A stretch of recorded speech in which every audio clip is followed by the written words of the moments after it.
And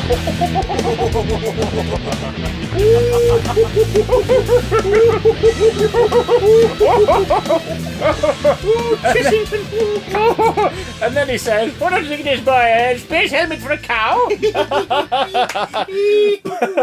Oh no! But really, it was an anal fissure, and it needed seeing to as soon as possible. Those things ruin your fucking day, man. Those things ruin your week, your month, your even your year. They literally ruin your asshole. Hi everyone.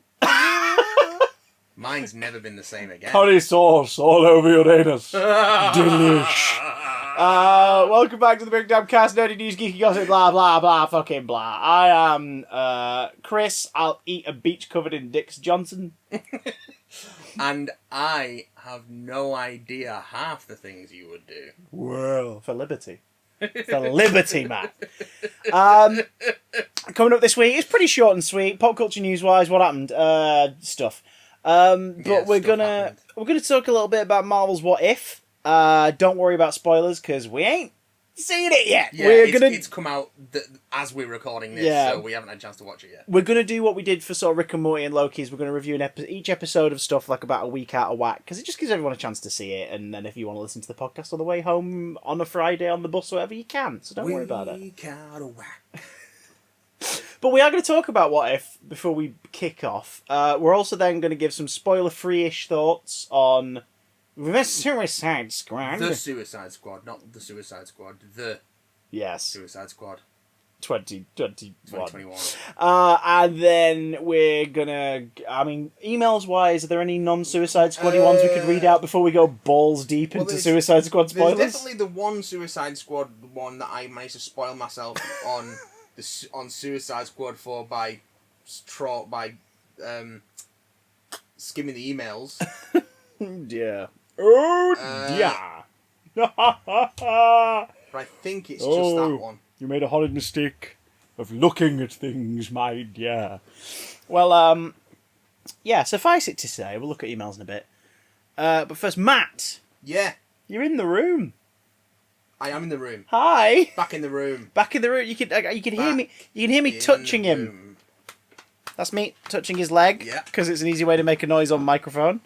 This is me. This is me rubbing his back. I really needed that. This is me rustling him right in the jimmies.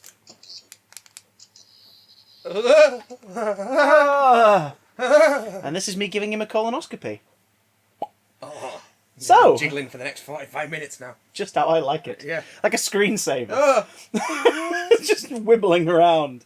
But it's nice to see you. You guys, you guys are doing good. You're on your end, all we're all fine. Feeling fine and dandy. I never even had a positive test. Like, the entire... Which in a week of A-level results is disappointing. I know, right?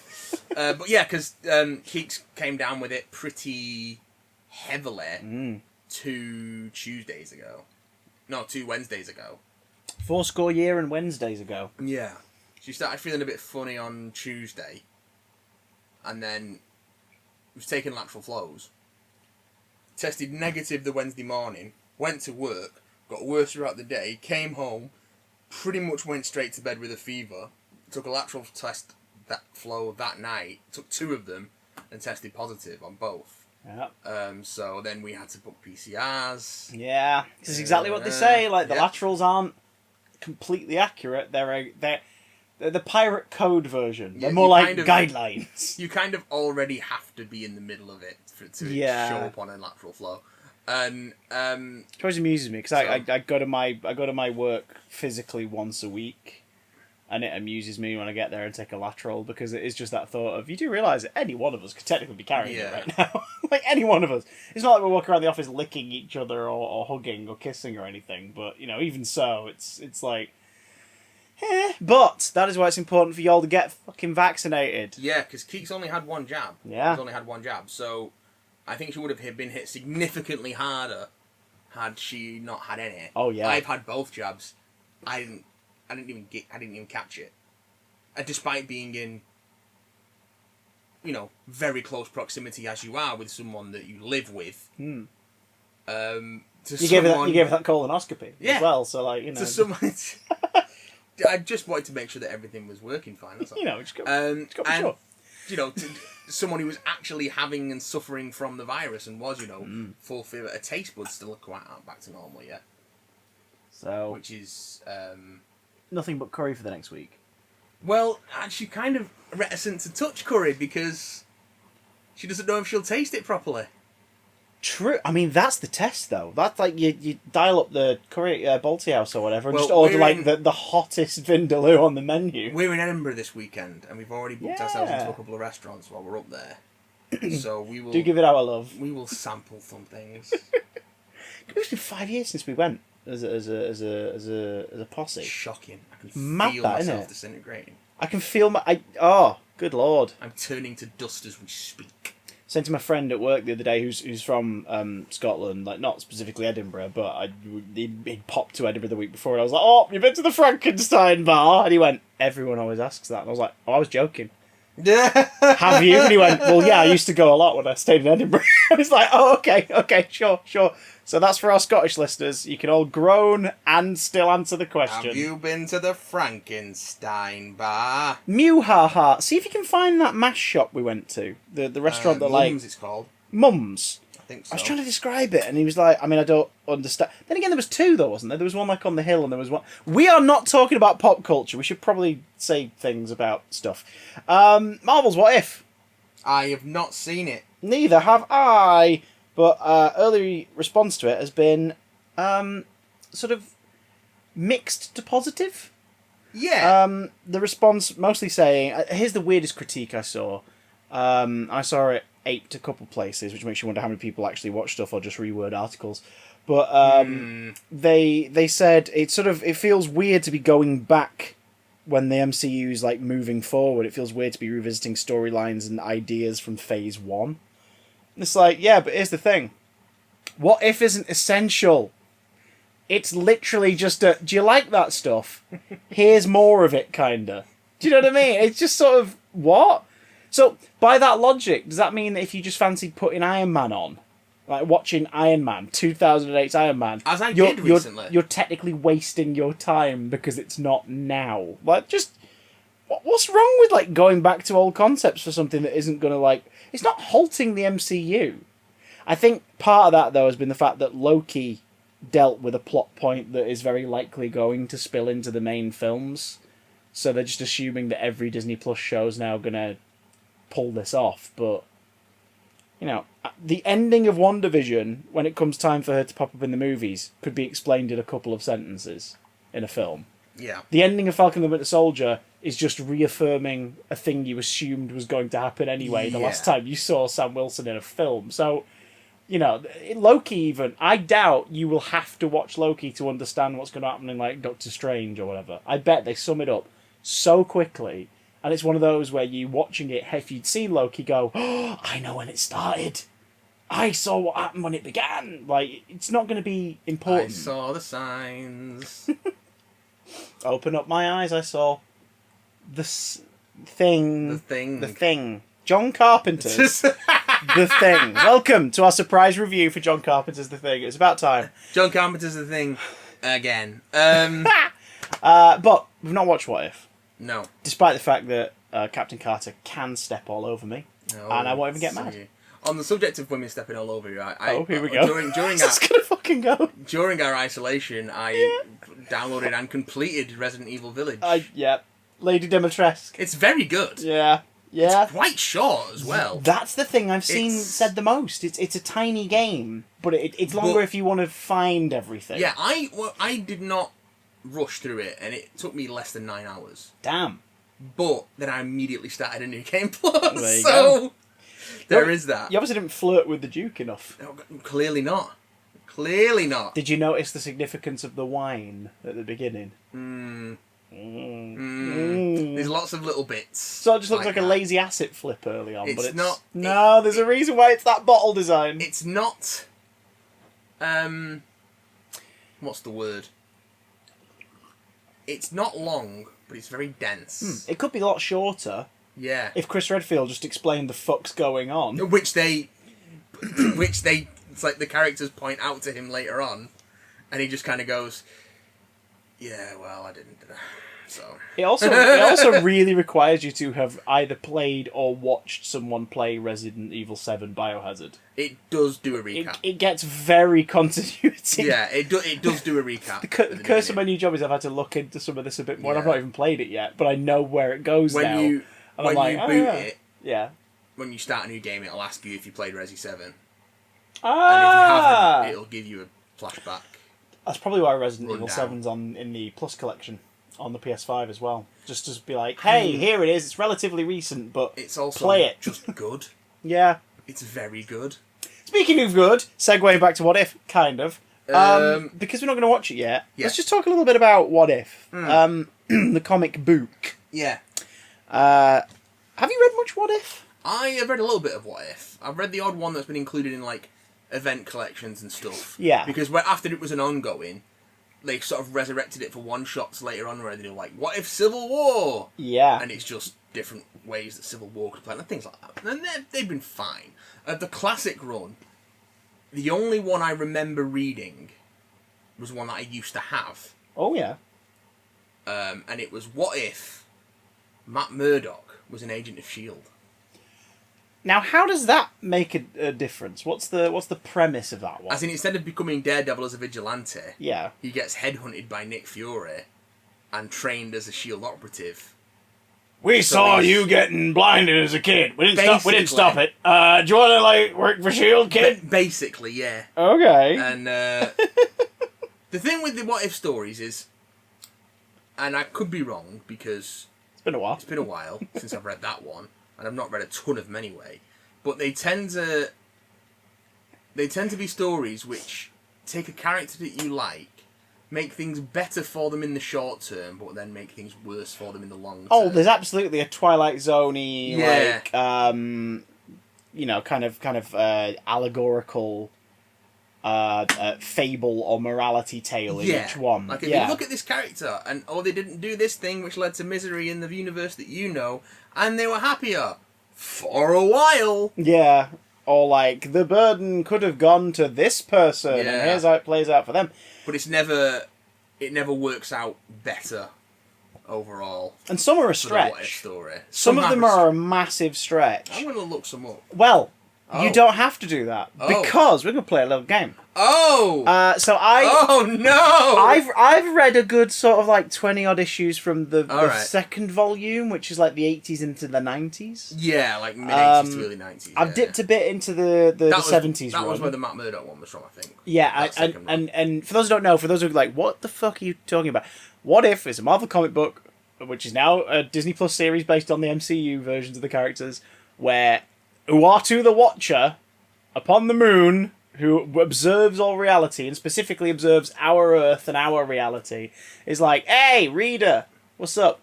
So, remember how, like, Spider-Man got bit by a radioactive spider? Well, what happened if Flash Thompson got bit by the radioactive spider, not Peter Parker? Here's how that story would have gone. And it's just, the premise is, we're going to peek into an alternate universe and see how the story went a different way.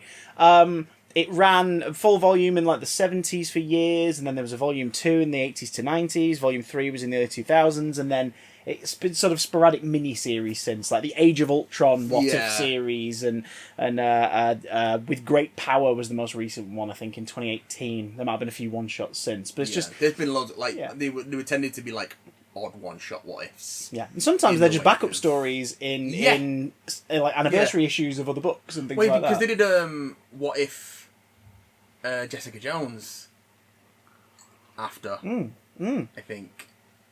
After Alias. What if Jessica Jones joined S.H.I.E.L.D.? There's a bit of a pattern emerging here. But that's the thing. Some of the stories are big, significant life events for the characters where you go, oh, I do wonder. Yeah. And others are, you what? Like, some of them are more... You what? Some of them are more, what the? Yeah. As opposed to what if? Yeah, like, you know, what if Gambit wasn't Cajun? I mean, that's not one, but it may as well be, because you'd be like, what's the premise of this? Well, he's just born a couple states over. Yeah. Oh, okay. All right. How's that change him? Well, he doesn't have the funny accent, and people don't fall in love with him as much. What if the Punisher was Spider-Man? Well, I have 20 What If titles in front of me right now. Yes, okay. But not all of them are real. Oh! So, I need you, good sir, all right. to tell me if this is a what if or a what the fuck are you talking about title. What if or what the? Well, funnily enough. But yeah. So the first one. What if Doctor Strange were the Soup Chef Supreme? I don't want to say that I've started with the softest of balls. I want to say that's a what the, but knowing Stan Lee's sense of humour, that could be a what if. But I'm going to say it's a what the. Yeah, it ain't real. It ain't real. That's the kind of thing that would have shown up in Not Brand Ek. That's the kind of thing in the 60s. That's the kind of thing that would be a throwaway visual gag in one of the humour issues, like mini Marvels or something like that. Editor's bump. Yeah, that's what that is. What if Iron Man sold out? Because he's such a narc. What if Iron Man sold out? I don't even know what that means. So He's sold out. I'm going to say what the. That is a real title. It is from Volume 2. And essentially the premise is Tony Stark cashes in on Iron Man and becomes a sellout. It becomes less about the heroics and more about the fame.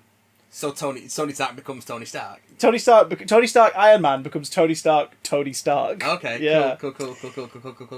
What if Loki became Odin? That's a what if.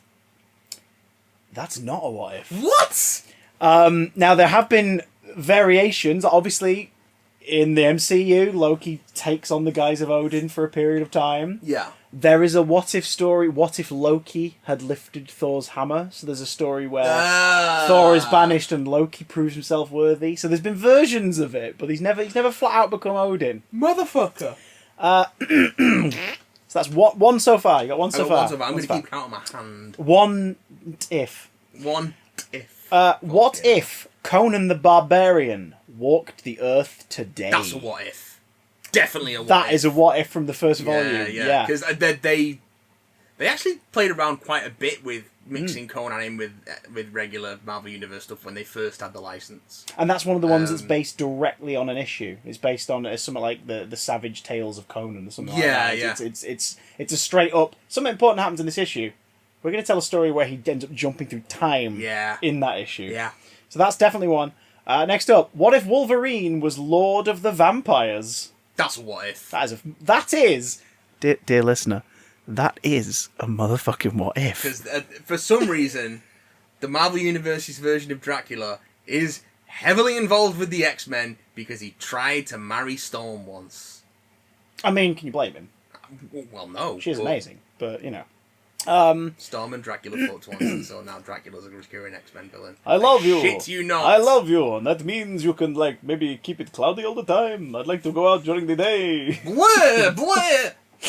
During the day, anyway, he's Dracula. Dracula! So that's 3, you got 3. What if Peter Parker became the Punisher? Of course. What if Peter Parker became the Punisher? That's a what the? That's a what if. Of course it is. That is from 2018's With Great Power miniseries. That's a reason. Okay, yeah, okay. So, sure. I don't know what leads to it, but I can only assume it's he's Spider-Man and just gets more vengeful. Like, it's got to be that kind of angle. Because why would he randomly just go, I'm now Frank Castle? What if he's the Skull Spider? What if he's bitten by a radioactive Frank Castle? What's the betting? What if he's bitten by a radioactive gun? Frank. What's the betting that it is a skull on his chest and it's got spider legs coming out of the cheekbones? It's gotta have. Yeah. It's gotta have. What if the Watcher became blind? That's original sin. Well, his eyes are gouged out and he's killed in original sin. Yeah. Which is why there's been less miniseries in the years since, because Uatu ain't around anymore. Oh, remember the Orb in original sin? That guy's fucking gross. The Orb rocks up in Murdock a lot, working at the bar in several scenes. Oh, great. Okay, sure. He never gets a dialogue, but he's just there. It's like, well, yeah, because how does he speak? Exactly, just which an they eye. say in original sin is like, how do you speak? You don't have a mouth. Your head's an eye. Ugh, what if the Watcher became blind? That's a what the. That is indeed a what the. Because you can't have any stories without the Watcher. Yeah. Unless they're stories told after original sin for some reason. What if Spider-Man and Mary Jane's child had survived? That's a what if, because that went on to launch Spider-Girl. That is indeed a motherfucking what if. That is technically from the Volume 2, toward the end of Volume 2, the issues were called What If Starring character name. Yeah. And that one was What If Starring Spider-Girl, but the story, the main story was What If Spider-Man Mary Jane's Child survived. Can you remember her name for the bonus points? Mayday Parker. Mayday motherfucking Parker. Can you remember what universe she's designated to? No, but I know they published it under the MC2 imprint for a while. That's it. MC2 universe. There you go. Boom. I thought you meant the Earth number. No, that's the. I think that's what it's. I'm sure that's what it's designated in Spider-Verse. I will have to double check because the last time canonically we saw Peter Parker in that universe was in Spider-Verse because he gets killed by an inheritor. Yes. And her baby brother, whom she is born when she's like 18, so. One-legged Peter and Mary Jane are doing all right. One-legged Pete. He's the scion or whatever it's called. He's the there's the three, the bride, the scion, and the something or other. The recommended reading, by the way, for those who like alternate universe stuff. Go look up the Spider-Girl comics. They're pretty damn great. And it's also a great way for Ben Reilly's interesting costume to stick around. There was a whole line at one point as well, because there was... They span it out a bit. Fantastic 5. Yeah. And... Yeah. I want to say Dark Devil. Rings a bell. I know there was a version of Puma in her universe that was a bit more important. Possibly. And in 2099. They really tried to make the Puma a thing in the 90s, didn't they? They might try to make 2099 a thing in the 90s. And Nightshade. Cardiac. And Cyber. That was a Wolverine villain, wasn't it? Cyber. Yeah, it's just a giant dude with metal arms. Something I used to do on MSN Messenger when I was a teenager. Dirty boy. Hey! How many on? Are you on 3 or 4? I'm on 4. 4! I'm doing great. What if Charles Xavier had founded the Brotherhood of Evil Mutants? That's a what if. That is not a what if. Fuck you. But doesn't it sound like a great what if? That sounds like a what if. Can you imagine one where his ideology just goes a little too I bet far? there's one where it's what if Magneto founded the X-Men.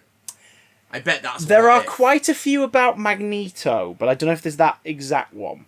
So, I mean, then again, the stories could always go that way in the tale. Last one, Magneto! What if Death's Head weren't dead?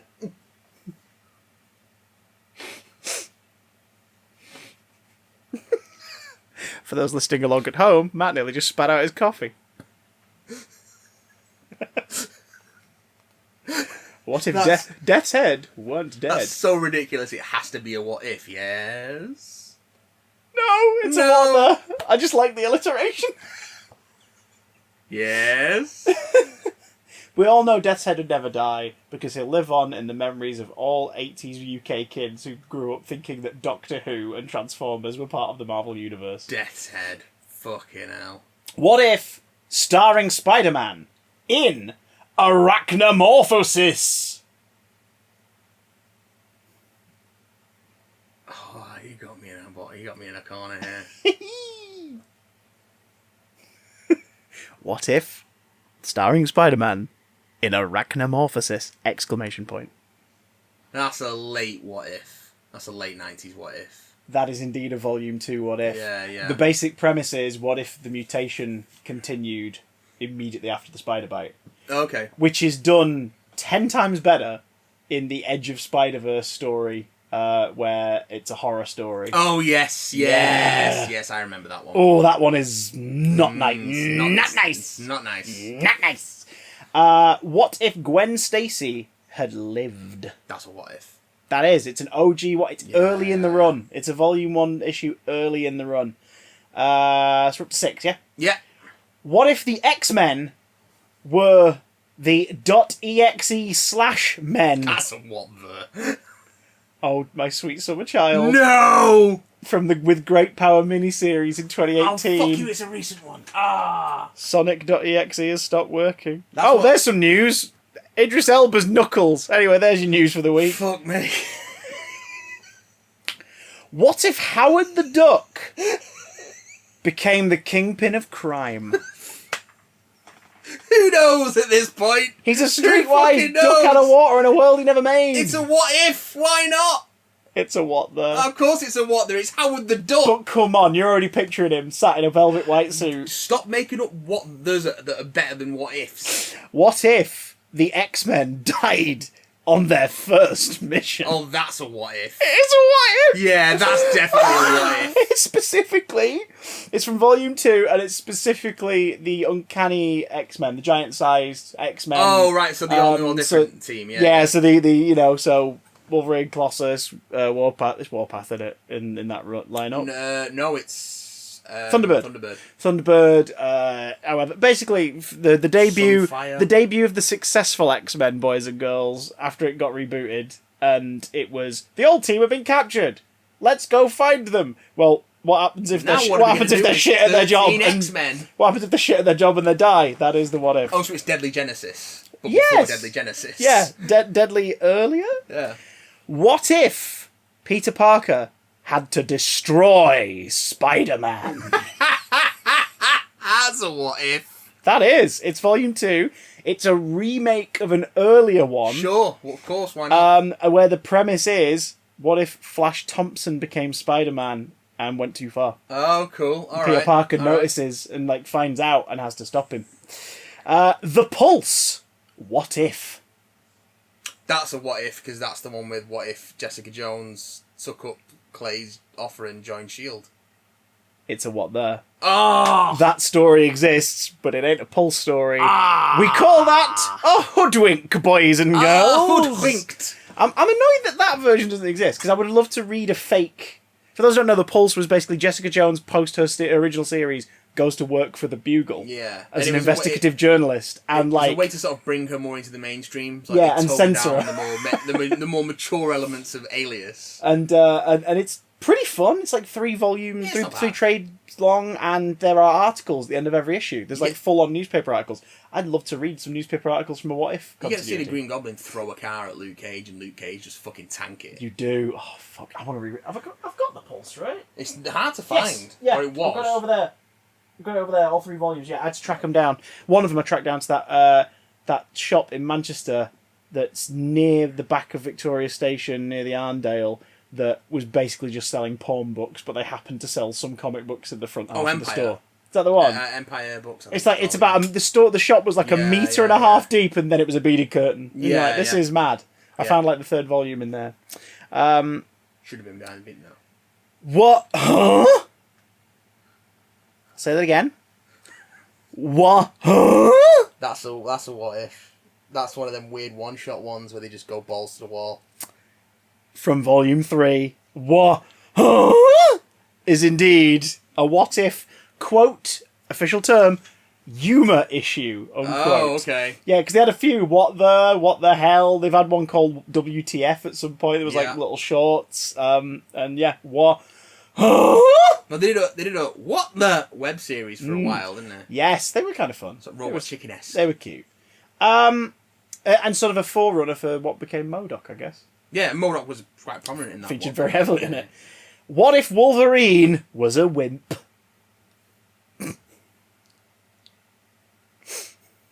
What if Wolverine was a wimp? That's a fucking tough one. That's a knife edge one. I'm going to say what the... It's a what if. But I will give it to you if you can tell me, it's a short story in a what if starring book. Okay. If you can tell me which X-Man is starring in this book that the short story What If Wolverine Was a Wimp is in, and I'll give you one other clue. It's volume 2, so it's mid-90s. What If Gambit. Fucking What If starring Gambit yeah. features the story What If Wolverine Was a Wimp. You've got the point. If it had been 5 years later, it would have been What If Dupe. or Deadpool by the late 90s, early 2000s, because they'd set up those two. It would be Deadpool now. Yeah. But if it had been done in the early to mid 2000s, it'd be Dupe. Early 90s. It's got to be Gambit. Off the back of Ecstatics. So that's 8, 9? That's 9. 9? Oh, 9. Can you get 10? Okay. The final question. Final what if title. What if or what the is. What if this quiz had been shorter? So that's 10 out of 20 then. Yeah. Well done! No, not well done. Poorly done. And it's literally a job half done. Well, you get a prize. I don't want any prize off you. Oh. That's a shame. Because your prize is getting to record the rest of the episode. Oh. Speaking exclusively, spoiler-free at first, about The Suicide Squad. The Suicide Squad. 2021. Written and directed by James Gunn, starring Margot Robbie, Idris Elba, Joel Kinnaman. Everyone. Starring everyone. Peter Capaldi, David DeSmolchin. What's the name of Ratcatcher 2? Daniela Melchior. Daniela Melchior, is that her name? Yeah. Breakout freaking star, and I need to learn that name. And many, many others. Who's got the best agent? I think it's Viola Davis. I think Viola Davis gets the Viola Davis credit. But I might be wrong. Oh, there's some very good agents in there for where some of those people are on the billing compared to their amount of screen time. Oh, there's some naughty play being used. I love it. I love it. So, The Suicide Squad is the sequel / soft reboot of the Suicide Squad premise in the DCEU. It's the 10th film in the DCEU series. It's the first theatrically explicit adult-aimed movie. Was Birds of Prey not R?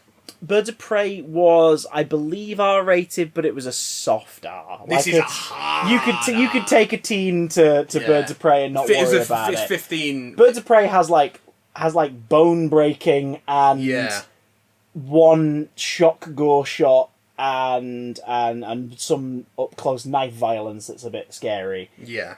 And a lot of F-bombs. This, ooh, we were watching this going, is this a 15? Yeah.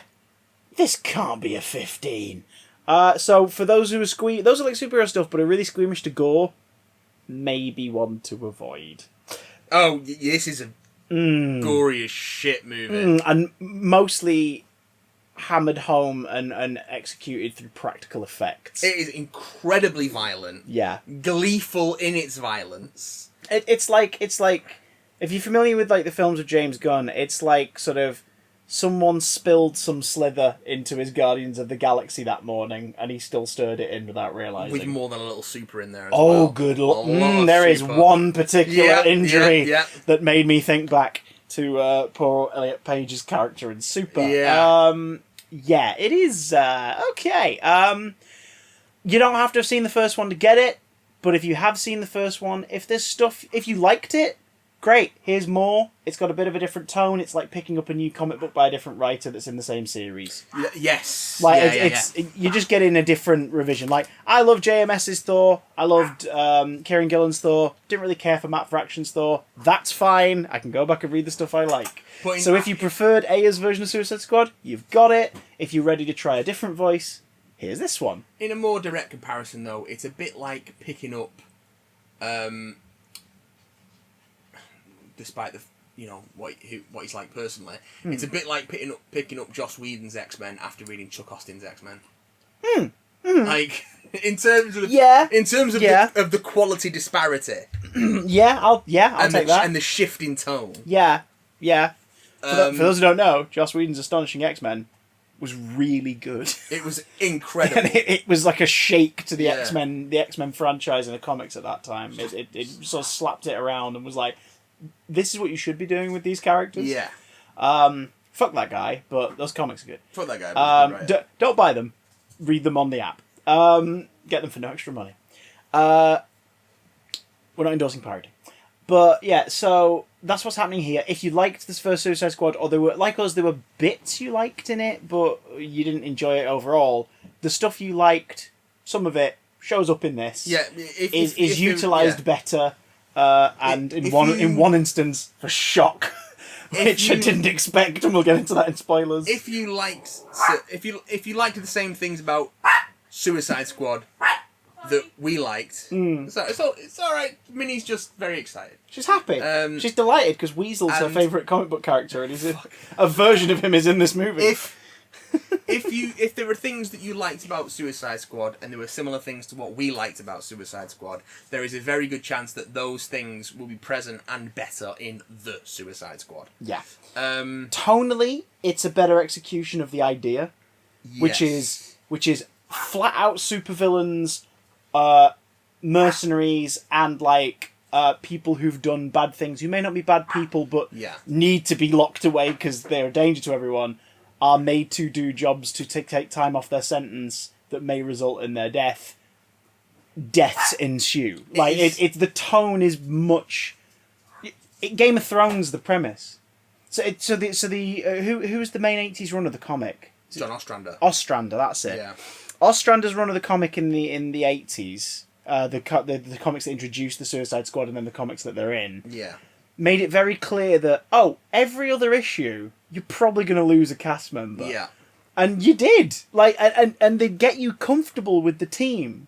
And you'd like them. And they'd take these characters, some that were beloved, like rogues, like Captain Boomerang and Deadshot, and then some that you didn't give a shit about. And they'd make you like them. Yeah. And then they'd kill some off. Because those missions are meant to be deadly missions. Or it's in the name. Or they can't help themselves and they go off mission because it's just in their nature to do so. And then they get killed by a bomb in the neck. Or they get pied by a cream pie. Yeah. What? That's a recurring thing He writes that in a lot, does he? It was like a recurring subplot in that run of Suicide Squad where, out of nowhere, someone would just get a cream pie to the face. Oh, you know why? Fetish. But they did pick up on it and explain it later on, but it would just happen like mid other scenes. We just add just future note to me when I'm uploading this. Could you add cream pie into the keywords? Thanks. I'm sure it's going to go down real well. You're a bad man. But that's what the film's about: bad men and women, and some of them are irredeemable pricks, and others are essentially misfits who've taken the wrong avenue in life. Yeah. And we had that in the first one, but the problem with the first one is they were all clearly destined to basically be heroes at the end. Like, the structure of the first one was so bland in its execution that you just knew at the end they'd all do the right thing and then they'd be rewarded and there'd be limited casualties. And in this film, it's like, some of them are going to do the right thing because they make it real clear as the film goes on who is a good person who's made the wrong choice in life and who is not a good person, full stop. Yeah. None of these lead characters, bar maybe Ratcatcher, are redeemable. Like, maybe Polka Dot Man. But, like, none of them are redeemable. They all deserve to do time for the things they've done. Yeah. You know, and again, without sort of focusing on anyone in this non-spoiler bit too much to keep the surprises, like, I think it's pretty clear from the marketing that, like, your main characters are Idris Elba and Margot Robbie as Bloodsport and Harley Quinn, respectively. Yeah. Like, you know from the previous appearances of Harley Quinn that she's not evil, but she's a bad person. Yeah, it's not that she necessarily wants to be bad, it's that she's so fundamentally broken inside that she is incapable of being truly good again. Yeah. She will make horrible, terrible decisions and justify them as good decisions. Yeah. Something that, without no spoilers, happens in this very film. Yes. It probably, weirdly, the most graphic death scene for a character, yet the least visually graphic one. And it's because it just sits on it. Yeah. And lets it play out. We'll get to the ins and outs of it in spoilers. Good God, we're going to talk about the deaths. Margot Robbie's fabulous in this. Yeah, it's such a strong cast. Like, generally, like, everyone is on top. I mean, James Gunn knows how to get good performances out of his actors. Like, he casts well. Yeah. Which is half the job. Yeah, and this is sort of traditional to his previous movies. There's some friends who are kind of mascots. Yeah. Who show up. They're recurring... Some in roles that stick around, some in roles that don't, in terms of the runtime at least. You've got actors who he clearly really wants to work with, who he's brought in, and you can see the enthusiasm for wanting to work with them. Like with, Ratcatcher, Danielle Melchior, you can tell that he's like, she's great. Yeah. I want to show off how good she can be. Yeah. And that comes through. And like with Harley Quinn, we've now seen her in 2 different films, 2 very different tonally... is she in 3 prior to this? Suicide Squad, Birds of Prey, and... Oh, prior to this, yeah. No. Yeah. So for the 3rd time, he's not just necessarily carrying on her story, but the development we've seen is there. Yeah. But again, the best way to describe this is you have picked up an issue of Suicide Squad. Yeah. You've read Batman stories and you've read Superman stories and you've done all that, and now you've picked up Suicide Squad, a comic that is not for all ages, that is harsher, that is going to utilize Z-list characters and kill them off for comedy, for drama, for actual kind of emotional stakes. Like it's gonna, it's going to fuck around. It's a fuck around and find out comic book. And the premise of Suicide Squad should be that. You should not go into a Suicide Squad project expecting a family-friendly time and that everyone's going to get out of this okay. This is like picking up like a good solid trade of Suicide Squad. Down to the point where they use text in picture in the scene transitions, and it feels like you're looking at the title page of an issue. Blood, smoke, trees, spell out the meanwhile. Heading here. There's one that breaks the mold. Because in the first film, there's all that fucking editing of just like, caption, stats, caption, neon, spinning things, look at it. This film only does that once, and it's at the very end to set up the final sort of big confrontation. Yes. And it does it because it's like, we know you're all thinking, what the fuck at this moment, so we're just going to deliver it. They're going to give it to you. And it's a great moment. A criticism I've seen a lot online is that Harley Quinn is decked out in plot armor, and though I don't agree it's as simple as that, you never really feel like she's in any horrible peril. But I'd argue that there are two reasons for that. One, of course they ain't going to get rid of early in a movie their star of this franchise so far. Like, she is, without doubt, the breakout star of the DCEU. And also an active producer she was a big part of getting Birds of Prey made. Which is why it was a good Harley Quinn story. The way it ended up being made. She pushed that project forward, and she's getting clout as a producer now, as well as an actress. So if Margot Robbie's Harley Quinn's going to get killed off, it ain't going to be until well into the third act. Of course they're going to utilise her. But second counterpoint to that is, I've seen people argue she's got plot armor, it's really stupid, who are also massive fans of the Snyder Cut. Well then, she survives, because according to the Snyder Cut, the Joker kills her at some point in the future. Yeah. So... It's, just got to deal with it, guys. I'm sorry. Well, the thing about plot armor as a concept is that it kind of... It's sort of a retroactive thing, isn't it? Yeah. Like, if a character doesn't die because the story is written in a way that they don't die, but you're not happy, you think they should have died, and it's like, oh, plot armor. But that's just not the way the story goes. Yeah, no, when you're watching it, you're not going like, she's obviously going to survive. You're like, oh, you're gripped. But on reflection, it's like, there was no way they were going to actually put her any... Now, she goes through the ringer.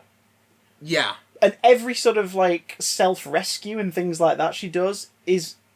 It's like a development upon what we've seen of her before. Yeah, I think there is a sequence in a hallway here where she's fighting armed forces that felt like the violent version of the breaking into the police precinct scene from Birds of Prey. The more violent version of the breaking into the police. Well, I mean, in Birds of Prey, paintballs and beanbags and sandbags and colourful powder. In this, delusional cartoon background, blooming flowers, a javelin and some machine guns. Slaughter. It is gory. Again, spoiler free, just some cash shout outs. Danielle Melchior. I'm going to always just point at you for that because my brain is farting and I blame the Jack Daniels. She's really great in this. She is Ratcatcher 2, which is... I love that they go with that. She's a lot of the emotional core of the movie as well. She's brilliant, as is her co-star, as are her co-stars Jaws and Crisp Rat. Love it. Love it. Who, along with obviously some CGI animation, play the main rat, Sebastian, who is the main reason to go see this film. If it weren't for the other soft boy, King Shark, played by Steve Agee. On set by Steve Agee, voiced by Sylvester Stallone. Which is a great take on King Shark. It's sort of... he's the only sort of noticeable Guardians-esque presence in the movie to me, because it's like King Shark, Gail Simone, Secret Six, Suicide Squad era King Shark, through the filter of the movie Groot. Like, it's that kind of he's sort of... Monosyllabic, gentle, except when he's eating or fighting. Gentle except when he's not. Yeah, like, big old dad bod, kind kind of cute to look at until you see him tear people in half. Yeah. There's one point, which is in the Red Band trailer, so ain't a spoiler, where he eats someone whole, and I was just sat there thinking, is that dude just like crumpled up in his stomach right now? Oh, that's terrifying. So that happens. Yeah, he ain't the King Shark of the Harley Quinn cartoon, but that's fine because it's different interpretations. I still slightly prefer the Harley Quinn cartoon version because he's just someone I would absolutely get a beer with. Yeah, of course. Yeah. This is a great version, and I think going with the Great White Shark design was, yes, good lord, yes. Yes. Fuck, I don't... okay, just a little quick thing about every cast member, basically, because then we're not really spoiling anything about who goes where. Weasel, really fun visual. Sean Gunn does some great motion capture stuff. Sean Gunn. He also cameos as a different DC villain briefly. Brilliant. Yeah. David DeSmolchin, this guy's always been excellent. It's cool to see him get in the spotlight. I'm also doubly happy that him doing the press for this has brought more attention to his Dark Horse comic book, Count Crowley, Reluctant Midnight Monster Hunter, which we talked about last Halloween, to the point where Dark Horse have now commissioned a second miniseries. Brilliant. Yes, thank you very much. Well done, David, for playing that field. As well, you should. Nathan Fillion, a joy as always. Michael Rooker, another James Gunn stalwart. Great presence. Like, the use of him is fantastic. Yeah.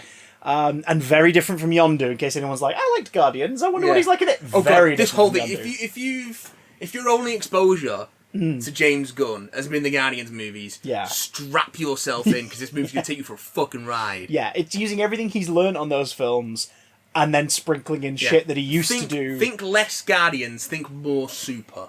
Yeah. Shut up, crime. And Trauma. Like Trauma movies. Pete Davidson, really fun turn, actually. Very loathsome character. He looks like a shit, though. That's but the Pete thing Davidson with Pete Davidson does. He just looks like a shit. So they've kind of made Blackguard like that. I was like, fair enough. Just a footboy. Mongal, fucking visually interesting. Mongal's great. Peacemaker, John Cena. If it weren't for Daniela Melchior. If it weren't for Daniela Melchior, John Cena for me would be the breakout. Sorry, who? John Cena. John Cena! I mean, it's weird. We never saw him in the movie at any point. We got it out of the way. We did it. A floating helmet. We did it, boys. We got a floating toilet seat. His Peacemaker is incredible. I cannot wait to see more of the character in the prequel series coming to HBO Max. Idris Elba as Bloodsport, fucking great. Oh, Idris Elba's really good in this. They've now confirmed that he was cast... He was the recast Deadshot. Yes. And then early in production, James Gunn made the call to adapt into a different character, the mercenary Bloodsport, who was a draft dodger in the comics, who his brother took his place to avoid him getting penalised for it. His brother lost his limbs in combat, which basically made him even guiltier. So he rocked up as a mercenary who, because he's a Superman villain primarily. He's not been in a lot of stories. His first appearance. What's his name? Richard Dubois? Robert Dubois? Robert Dubois. He's not been in many. No. And there's been 2 Bloodsports as well. The next one was a white supremacist. Oh, cool. And they both died in the same issue, fighting each other in a boxing match in prison. But Robert Dubois was like, his thing was, he was like, I fought in wars and I got injured and I'm fighting on behalf of me and my brother. And it's like, you draft dodged. Oh my God, this whole thing is an act. And his power basically was like he had a weapons store elsewhere and he would teleport the weapons to himself. Yeah. Adapted brilliantly in this is just, no, every part of his costume contains an attachment for a weapon. And it's like, that's really cool. That's a great interpretation of it. I thought, because it's no less fantastical than them being teleported to him. No, it's just a different visual. Instead of it just being, oh, he's got a gun. It's strap, click, whir, that moves around while I set up this bit. Just pull off my pecs and that's a pair of guns. Grapples and helmets and like rotating cylinders. A bow in his arm. Crossbow in the arm. Oh, that was brilliant. That's very good. And he's great. In this version, he is a military guy. Like, he's done service and he's got a connection with another character, which was a nice little touch, I thought. Yeah. And he like in the comics, he's the guy who puts Superman in the ICU with a kryptonite bullet. Yep. We don't see it. Don't need to see it, because we're at the point now where you can just assume that the DCEU goes on between movies. Yeah. Just assume that it does. Yeah. Shazam kind of set that up. Yeah. With like, I know about Aquaman, and we know about Wonder Woman, and Superman, I love it. Oh, I've got a Batarang, that's a real thing. Well, it's a replica, but like, you know, Batman merchandise. Yeah, like, get him, Batman. I think Shazam's Well, I was going to say I think it's still the best DCU movie, but I think it's got competition now. No, The Suicide Squad is hands down my favourite of the DCU movies. And it's also unique because, like, unlike the rest of the superhero landscape at the minute, even with Deadpool and Logan, this is the first sort of superhero movie in a while, especially a blockbuster. Yeah. That's like, yeah, this isn't for kids. Oh God, no! This is not for kids. No, not in the slightest. Do not bring your kids to this. No. My God, do not do that. Because Logan isn't for kids, but it's adult nature came from its tone, its psychological angle for the characters. I mean, it is violent. It's violent, but it's not gratuitous. It's more harsh and frightening. Deadpool, the majority of the violence is to him, and it's all for sort of comedic shock effect. Yeah, and it works perfectly for that movie, and its sequel.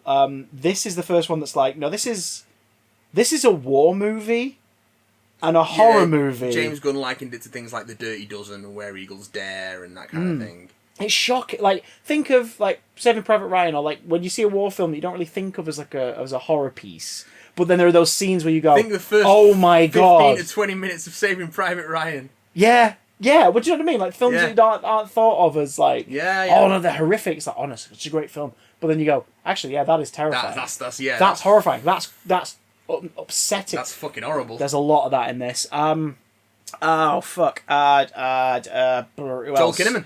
Joel Kinnaman's Rick Flag. Oh, redemption. Sweet redemption and a yellow shirt. He gets his costume. He gets his freaking costume. Although they what's kind of nice is it's just sort of like a leftover T-shirt from the location he goes to, but it just happens to be the bright yellow Rick Flag-like T-shirt. I love it. He's great in this. The script allows him to actually flex, which is nice. Yes. And even I didn't even realize this till after I'd watched it. The scene where they're interrogating Peter Capaldi's thinker. Peter Capaldi, brilliant. Legitimately detestable character. Oh yeah, wonderful. Like so hot. If you love Peter Capaldi, great.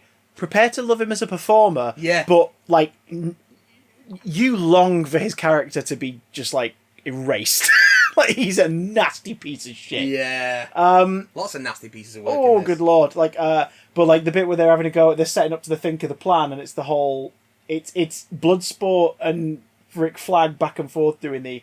If you do the whatever, you die. If you do this, you die. If you do whatever, you die. And then Harley interrupts. It's in the trailer, where she's like, if you cough without covering your mouth, you die. Yeah. I am walking back and forth. Oh my God. Like that, I didn't realise till after I got out of the cinema, that's a parody of a scene from the first one. It's when he's setting him up on the mission, he's like, you step out of line, you die. You do this, whatever, you die. It's him... It's him and Bloodsport doing it because they both have the experience of like that team leader thing, or at least Bloodsport's gaining it. And then Harley joins in because she remembers him doing it to her in the first one. Yeah. I didn't realise until after the fact. I was like, oh my God, it's a parody of the first movie. Really fucking great. Oh, it's so good. Viola Davis as Amanda Waller. Oh, she's great. If you thought she was boo-hiss last time, my God. And her support team actually gets something to do this time round. Yes, I'm trying to remember the name of the characters now. It's mainly... Steve Agee. Steve Agee as John Economos. Which is a great name. Fucking weird name. Tanisha Kajizi as Flo, and Jennifer Holland as Amelia Harcourt. Yes, all of which may or may not be returning to play their parts in the Peacemaker show. Yes, because it's all about Belle Rev. Yes. So you're gonna see them. Yeah, I'm trying to think. Is there anyone with? Oh, Flola Bjorg as Flola Bjorg, as Javelin. As Javelin, yes. Great inclusion to the film. So Really much good. charm, like so fucking charming. Speaking of charm, Jai Courtney. Jai fucking Courtney as Captain Boomerang. Very good in this. Oh, it's so good to see him again. Yeah. I think we've covered all the major bases. I mean, our villains, because the film takes place at the Corto Maltese, which took me by so much surprise, because in my head, as an ignorant Westerner in the UK, I'm just like, well, that place where Vicky Vale took photos. Seen you work in the Corto Maltese. No, it is. Corto Maltese is not a real place. What? It's not a real place. It's completely fictional. Yeah.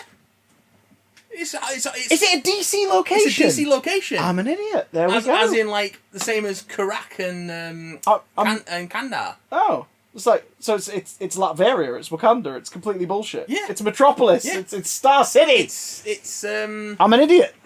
Yeah, Well, actually, no, I'm not an idiot. Turns out, haha. Yeah, no, I'm an idiot. Corto Maltese is a DC Banana oh my Republic. God, the Corto Maltese has been used in 2 DC films. Yeah, that's so weird. Yeah.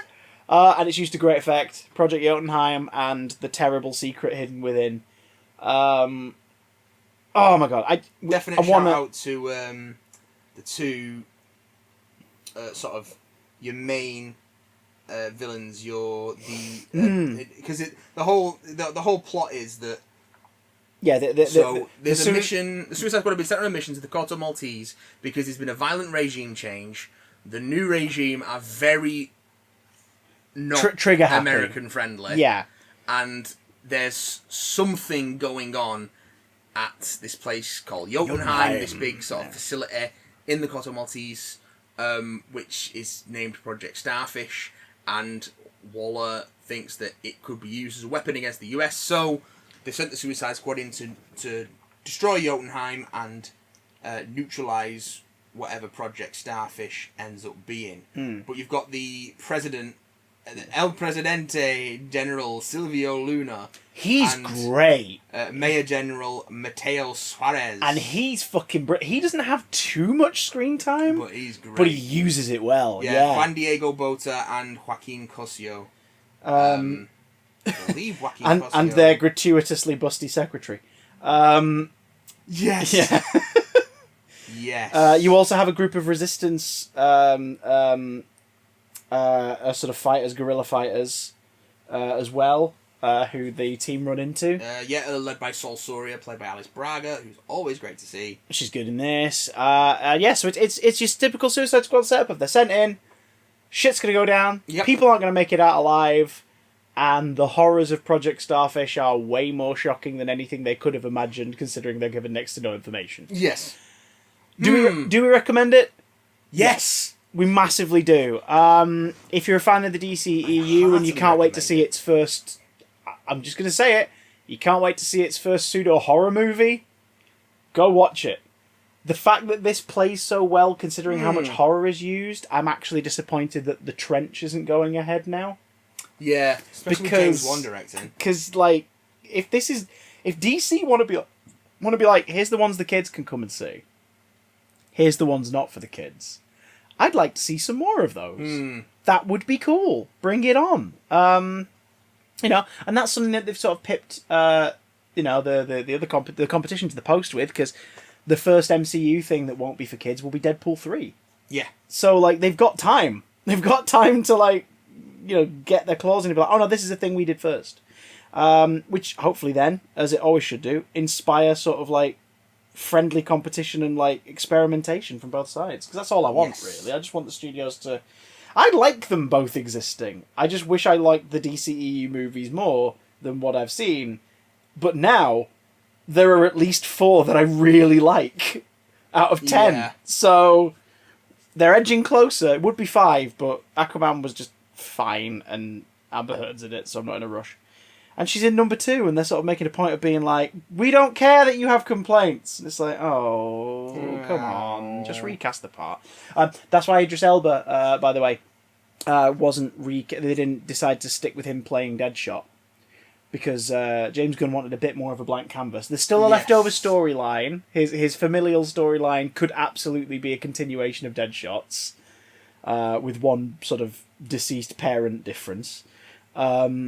In the storyline, but also, but the reason they did it is because they wanted to leave it open for Will Smith to in come case back Will later Smith on, wanted to come back later on. And I'm like, good call, because he was one of the things that worked in the first one. Yeah, it was a very Will Smithized character. I mean, Will Smith is Mr. Charisma. He's very he's charismatic. He's a Dwayne Johnson. He's a John Cena. He's just a fucking charisma Independence machine. Day again this weekend. Introduced the child to Welcome to Earth. And Will Smith. How did he find it? Loved it. Because I know he likes a bit of the nastier, creepy stuff. Loves but there's some real scary shit in that film. No, he loves that shit. Yeah. Ooh, it's his favourite bit. The real horror story is that Roland Emmerich just continued to make that same movie for 20 years. And it was never as good. No, this one's not got aliens in it. This one's maybe got aliens in it. Diminishing returns all the way down. But Suicide Squad wasn't. No, oh God, no. Spoilers. We're going to spoilers. If you're listening past this point, it's because you haven't pressed the button yet. So now we can make the joke that we always make. Yeah. Everyone dies. In the first 5 minutes, half the characters die before they get their on-screen credits. It's fucking great. Being introduced to the premise via Savant was a fucking masterstroke. Yeah, that was really clever. So you begin the film with the super... Again, if you listen, I'll explain it for those who don't care about spoilers and just want to hear us talk about it. So the beginning of the film is with Savant, Michael Rooker. His thing is he's basically a master tactician. He's like the guy you just throw into any scenario and he'll deal with it. He's a savant. Yeah. And he's in his own little padded sort of like yard area that's really small, and he's got a bouncy ball. He's been given 15 minutes basically to play with a bouncy ball in an outside area. And he kills a bird because he's a prick. Because he's a supervillain! Yeah. That's what he does. He's like, oh, I'm bored. Oh, there's a bird. I'm going to kill it. I'm going to kill it in a way that's really impressive. Bouncing the ball off the walls to build up momentum in a certain pattern and hit the... Yeah. And Waller comes to him and you get the sense that she's asked him to be in the Suicide Squad before. And he's been like, no. And he's like, fine. 10 years off my sentence. Fine. I'll do it. Whatever. Gets geared up. Gets injected with the bomb in his neck. So they set up that premise. By Lloyd Kaufman.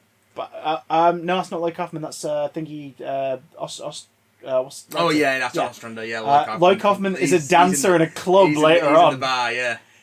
That's so weird. Pom Clementif. Yeah, she's lead. She's the fucking lead dancer. She's the dead behind the eyes lead stripper in that bar. And I was like, that is brilliant. Yeah. Because just for a moment you're like, oh, I know her story. I know how depressed that dancer is. Yeah. From one look. Yeah. Oh, this is so sad. So there's your Guardians cameo, folks. And obviously Lloyd Kaufman. Toxic Avengers in the movie somewhere. Yeah, I noticed that in the end credits, but I didn't spoil it. On the screen somewhere. Yeah. So Savant gets injected with the bomb, and he's our POV. He gets brought to the Suicide Squad. It's a group of people. We assume that most of these guys have been sent on Task Force X missions since. We also find out that Suicide Squad is now being used in universe. Yes. As a term for the team, which Amanda Waller and co are really pissed off about. They're like, and Rick Flagg's like, Task Force X. Stop calling it that. Yeah. Do you think Deadshot went back to his cell in the last one and just continuously went, so what was that? Some kind of Suicide Squad to anyone who'd listened. But you get the sense that some of them have been on missions before, including Pete Davidson's Blackguard. Who's got that really dickish but funny bit where like the armed guard's watching him and he's in costume and he's just sort of like reaching for his gun like, Fucking wanker. Such a wank. No one does wanker quite like Pete Davidson. I wonder why. So yeah, we've got Blackguard, we've got Captain Boomerang. Yeah. In a slightly tweaked costume. Jai Courtney clearly having fun with it again. Yeah, well, we'll get to it. Mongal, freaking, daughter of an alien warlord. Yeah. How did she end up here? I guess we'll never know. There's so much we'll never know. Played by Nathan Fillion. Fucking great. Drinking. I love it because it's like, so for when the casting was announced, obviously when the casting gets out for these things, all these news websites always go like, they're playing this character and this character did this. Yeah. So we knew that he was playing Arms Fall Off Boy. Oh, it'd been revealed, but it was like, so okay, but then they announced he's playing in that character trailer came out, a fucking excellent character trailer. Yeah. Which the song from like, oh no was the end credits first song. I was like, oh, you just made me remember how good that trailer was. Yes. That announced he was called TDK. And it was like, right, what? Who the fuck is TDK? And then in this week, what did your name stand he's for? called the Detachable Kid, which means that in universe he was probably called Arms Fall Off Boy and is rebranding because it's the dumbest fucking name, but he also doesn't want to call himself the Detachable Kid, so he's TDK. It's like, oh, such a great little bit of like meta bullshit on top of it. Wait, your name is letters? All names are letters, dipshit. It's such a funny movie as well. And for the Slither fans out there, he's drinking Pibbs, Mr. Pibbs, yeah. Mr. Pibbs cola. God damn, Mr. Pibbs! So more Slither shout outs. Here's Bill Party. We've got, who else on that first team? Weasel, who is a ultra fucking like exaggerated version of, because there's like 3 versions of him in DC. I don't know Weasel at all. The one from the Suicide Squad run in the 80s was more like a werewolfy kind of creature. Okay. So this is a take on that, but he's not like in charge of his faculties or super strong. He's just a 6 foot tall weasel. Yeah. Who's like, who is it? He's agreed to come on the mission. I do think he's harmless. Well, he's not. He's killed 27 children. Like, oh my god! Like the dark humour from the off. Oh god, Javelin just... is Fleur LeBorg, who's fucking excellent. Yeah. Who is just like he's the one who you take the look at and you go, surely that's a superhero, right? Yeah, like he's blue and yellow, like perfectly coiffed hair. Like he's very noble. He's you don't really find out what his deal is, but you assume that he probably was a superhero as far as he was concerned, but his weapon is a javelin. Yeah. I imagine he's killed quite a few people, yeah, we see that it's quite sharp. Yeah, it's... Oh, good luck. So I love that and just like Harley falls in love with his accent. And Harley, who we get the sense has been on a few Suicide Squad missions over the years, possibly. Captain Boomerang's surprised to see her back in prison prison like, again. How'd you get back? She's like, oh, I got road rage in a bank. Meanwhile, Cassandra Cain's somewhere going, is she coming back with dinner? She said she was going out to get dinner. She's my surrogate mum, right? Where is she? So, yeah, Harley's not, like, become an anti-hero quite yet. She's melted away there, to be fair. Yeah. But yes, but I wonder how much she has been in and out. Because there's absolutely a familiarity if she's just like, well, I guess I'm doing this again. Yeah. Woo, let's go!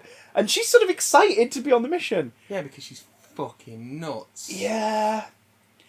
Because they arrive at the beach and their instructions are Flag's in charge, so you know that Amanda Waller's leaving a sane person in charge. Yeah. And their instructions will be when they get there. So they're airdropped out and Weasel immediately drowns and dies. Because no one check if he could swim. Oh my god. That was just perfect. It's wonderful. As he was dragged to shore, Savant dragged him to shore. And again, Michael Rooker's our POV character. Yeah. Savant drags him to shore. I just turned to Lucy, the cinema, and I went, I hope he's dead, because that'd be the funniest fucking way to open this movie. And then he's like, the Weasel is dead. I was like, that's incredible. Oh my god, they really did it. I mean, they didn't. They didn't. Turns out they didn't. Wait till the mid-credits. But, but yeah, so... But then again, I love the fact that he's just out there and no one knows. Yeah. I mean, Waller's probably got a light-up picture of him in a box at some point. She's just going to go, press. Boom. But then they arrive, and it turns out that... So the plan they were meant to go through was they were basically meant to take on some armed forces at the shore. Yes. And that was the plan. Like, they probably would have then been told, right, make camp, you'll be airlifted out in the morning, or whatever. Yeah. Or meet up with... Or go to your... Yeah. But the reason the plan was kept secret from them, even Rick Flag, is because they were always meant to just be a diversion. Yes. While the real mission with a smaller Task Force X team is taking place further along the shore. They also hadn't been told that there was another team for distraction purposes. Waller did not intend for this team to get slaughtered. They're just there for a distraction. But it doesn't bother her. But it doesn't bother her that Blackguard somehow made communication with the Corto Maltese people and forewarned them that they were coming. I feel like she'd probably just let him do that. Yeah, because it's a distraction. To make a better distraction, yeah. Because she doesn't give a fuck. Oh, she doesn't care. She's Flag will probably make it out. Yeah. Be fine. I mean, she didn't give a fuck about Flag. She knew Flag would fall in love with June Moon in the last movie. Yeah. So set him up as bodyguard for her, because she knew they'd fall in love and she could use that as leverage. Where's June Moon? Fucking Lord knows. She's... Where's June Moon? Taking some very erratic belly dancing lessons. Oh, that's all it is. Okay, yeah, sure. Just twitching all over the place. I mean, I'm happy to not see June Moon again. Like, it's not like Cara Delevingne set the world on fire in that movie. So no, bless her. She tried. Bless her. She seems. It's not like she had much to work with. She seems nice. Just fucking weird. Yeah. And yeah, so everything goes horribly wrong. Starting with the second death, which is Blackguard's face being shotgun blasted off. Hilarious. Pete Davidson has like 5 lines and then his face gets turned into a cave. I loved that so hard because Weasel's death, dark, hilarious, oh, that's funny. Sean Gunn's like character's been killed. He's in the credits and he's already been killed off. I mean, we get to see him again like 15 minutes later as fucking Calendar Man, which was a nice touch. Yeah. Also, who else was there? What was the lady with the patchwork skin? The Kaleidoscope. Kaleidoscope. And there's someone else in there apparently, but I didn't see them. Double Down, but I don't know what Double Down looks like. Oh, there we go. But again, that's nice. Like, go on, just put a few little... Yeah. It's like Deadpool 2. They were like, that guy's that's Omega Red. Yeah. Fuck it. That guy's Puck. There's Puck. Why not? Sure. It's like, fair enough. Like, they're not going to be stars in a movie. Let's put some cameos in. There's Puck. Who fucks? The Puck who fucks. So Puck. Puck fucks. Puck fucks. So, like, they set you up with that anything could happen. Isn't this hilarious? We're having a gay old time. And then Blackguard's death is like, by the way, this is going to be fucking horrific. Yep. This film is not going to be like the previous one. And then... You ain't going to see deaths from a distance that are bloodless. You are going to see fucking deaths in this. And instantly things just go to shit.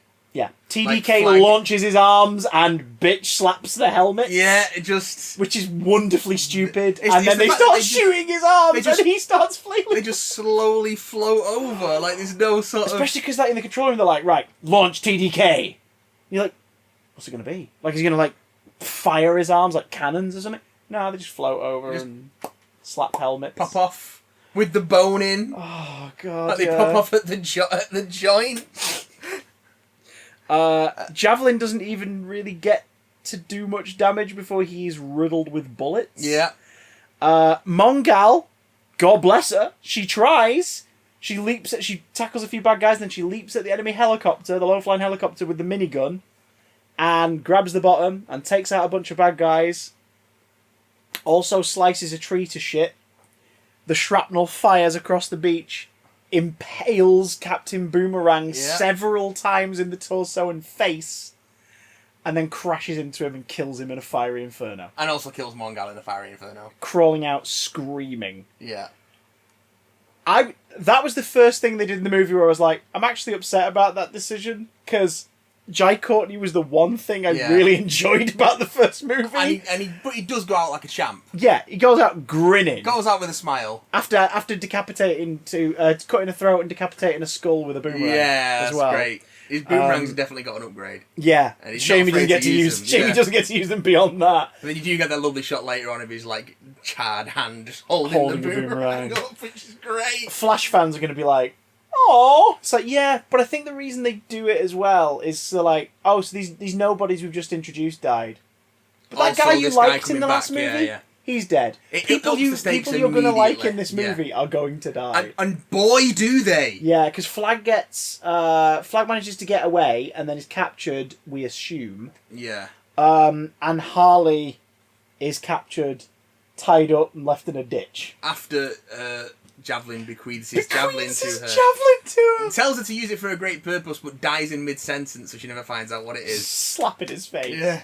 Trying to get him to answer. Savant immediately is hit with panic. Yeah. And begins to swim away from the shore. Waller screaming in his earpiece to get back to the mission. And he's just not listening because he's terrified. Yeah. Like, he's probably been the guy who, like, sneaks in, gets the job done, takes out who he needs to take out, retrieves whatever needs retrieving, gets out, and no one even knew he was there.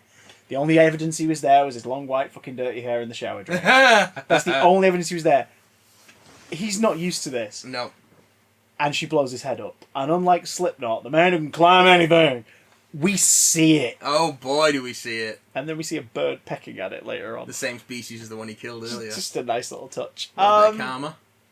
And his smashed head forms the Warner Brothers Pictures present. Yeah. And then we get the credits over this scene of devastation.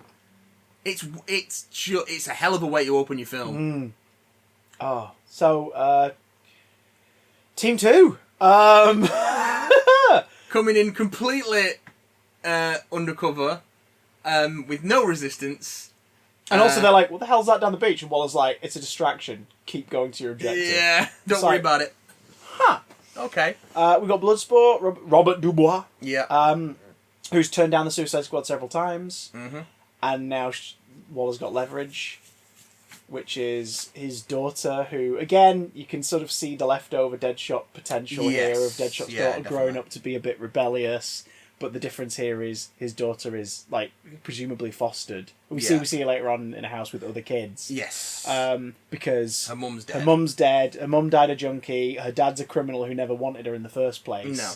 And she's come to him for just, as you would as a teenager, just any connection. Like, she's telling him she's stole a watch. TV watch. That whole argument's so good. It's really good. His thing was, I'm annoyed you got caught. She's like, that's what you have to say to me? So she's potentially going to do some time in juvie. Until Waller points out that, well, the state that we've... She kind of implies that maybe she's based where Waller needs her to be based as well. So it's like, Waller's how much has she manipulated... Strings, How much has she manipulated, like, the foster care system to make sure she's in that state where she might be tried as an adult? And because the nearest prison is Bel Rev, she'd be in the same place as a bunch of supervillains and murderers. The prison with the highest mortality rate in the entire US prison system. So basically she's like, if you don't join the team, your daughter's going to be in this prison. Your daughter's going to die in it. Probably join the team. You know that if that were to happen, Waller would make sure that some kind of accident happened. Yeah. Oh. They really lean into Waller being a grade A cunt in this. Yeah. Like, just completely immoral. She goes too far as well. Oh boy, does she. But that's because you can see... You can feel the weight of the departments above even her watching her back. Because, she gets Robert recruited. They're joined by Christopher... can't remember his call now, but Peacemaker. Played by John Cena, who has the exact same backstory as Bloodsport. Which they then point out. Which they make a thing of it, and that so initially it immediately starts a rivalry between the two of them. And Peacemaker is a mercenary who will do anything for peace. And as he says, I don't care how many men, women, and children I have to kill to get it. And he doesn't. He really doesn't. So he's like, he's the ultimate kind of like, no, we need guns sort of mentality. And where I read a bit behind the scenes, when James Gunn approached him for the role, he said, don't read up on it. No. I just want you to play douchebag Captain America. He originally approached Dave Bautista for it. I could see Bautista playing it. But then Bautista decided to do Army of the Dead instead, because he wanted to work with Zack Snyder. Yes, and also Bautista's been very gently pushing to play Bane in the DCEU as well. I can see that. Although he's recently been saying, like, if you all want me for action films, you've got, like, 3 years. Yeah, because he's... Because I'm like 54, and I would like to not just eat white meat all week for a while, please. I would like to get fat and comfortable. It's also like is the strain it puts on your body. Yeah, like, and it's why he's been doing a lot more dramatic roles. I think to be like, I have chops. I enjoy doing this. Can I do more of this, please? Yeah, I'm looking forward to seeing him in Dune. But anyway, alongside David Desmalchian. Yes, who's also in this as Abner Krill, the Polka Dot Man. What a fucking deep cut. I mean, what I love about this, because I've always been aware of him, but that's because of the joke nature of the character. Like, he's a Silver Age, Comics Code influenced goofy villain who has polka dot gadgets on his suit that he throws at his enemies, and like these ones explode, and these ones flash lights in your eyes. Batman and Robin, I'll stop you, and these ones can melt a safe door, and they've sort of gone half and half meta-human with this version, where he and his brothers and sisters were children to a Star Labs scientist. Yeah. His mother, who on the sly experimented with super powerful toxins and like scientific equipment because she wanted her children to be superheroes. Yeah. Including introducing a few of them to an interdimensional virus. Yeah. Some died, some lived. Abner seems to be the only one who's gone on to, like, presumably commit a crime or two at some point. And so polka dots ain't just his theming. His skin glows with these fucking brilliant practical effects. Yeah. These pustules. And twice a day he's basically got to vomit it up. Or he doesn't know what will happen. They'll eat him. Yeah, well, that's how he words it, Yeah. isn't it? And it's like, did that happen to one of his siblings? It's implied that it did, yeah. Or is it because of like what they can do? Because as we see in this, his polka dots only really do one thing, and that is dissolve shit. Dissolve anything they touch. Yeah. Wood, flesh, like... Yeah. So, yeah. And the great hook with him, aside from David Desmalchin playing him as this brilliant... It's like someone's plucked an early 90s Tim Burton character out of an unmade movie and shoved him in this.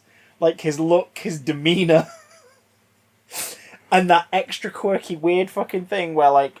So his mother's dead, but he pictures her everywhere. Oh, that's brilliant. Specifically when he needs to do something bad. Yeah. If he has to hurt someone, because he says, like, I don't like killing, but if I have to do it, I pretend it's my mother. Yeah. And we get some great visuals with the actor who plays his mum throughout the movie. She gets to play dress up. Yeah, she gets to John Sim in the End of Time it. There's that first moment where he says, where they, like... It's like, what happened to your mother? Where's your mother now? now? Everywhere. And then it goes to his POV, and it's all the other characters looking at him. The rebels and Task Force X, yeah. And it's wonderful. And Especially then they do that a couple more times as you go on through the film. Culminating in the attack of the 50-foot woman. Attack of the 50-foot Karen, yes! I think I should call it. But we'll get to that. We learn about his backstory. In fact, we learn about a lot of the characters' backstories because of Ratcatcher 2. Yes! Who is the absolute heart and soul of this film. She's not a supervillain. She basically has committed a robbery at some point and was detained because her ability to control rats meant that legally they branded the rats as a weapon, meaning she was armed to the fucking teeth when she committed the robbery. And knowing what we know about Waller, I wouldn't be surprised if she made those charges happen so she could have her at her disposal. Because unlike the rest, she seems to have a relatively relaxed prison sentence. Yeah. Prison life. I mean, even Waller sort of doesn't have a go at her when she's being a bit insubordinate and not waking up yet. She's just sort of like, you okay? Yeah, don't worry about it. Move. Do you know what I mean? Like, there's no fury of Amanda Waller there. There's none of the Wall's fury coming at her. She's just like, she's a fucking, as Peacemaker says, millennials. But oh my god, I love that trait. I love that she's a deep sleeper, and she tries to sleep wherever she can. And in fact does sleep wherever she can. Her dad, the original Ratcatcher, is not the Gotham supervillain of the comics.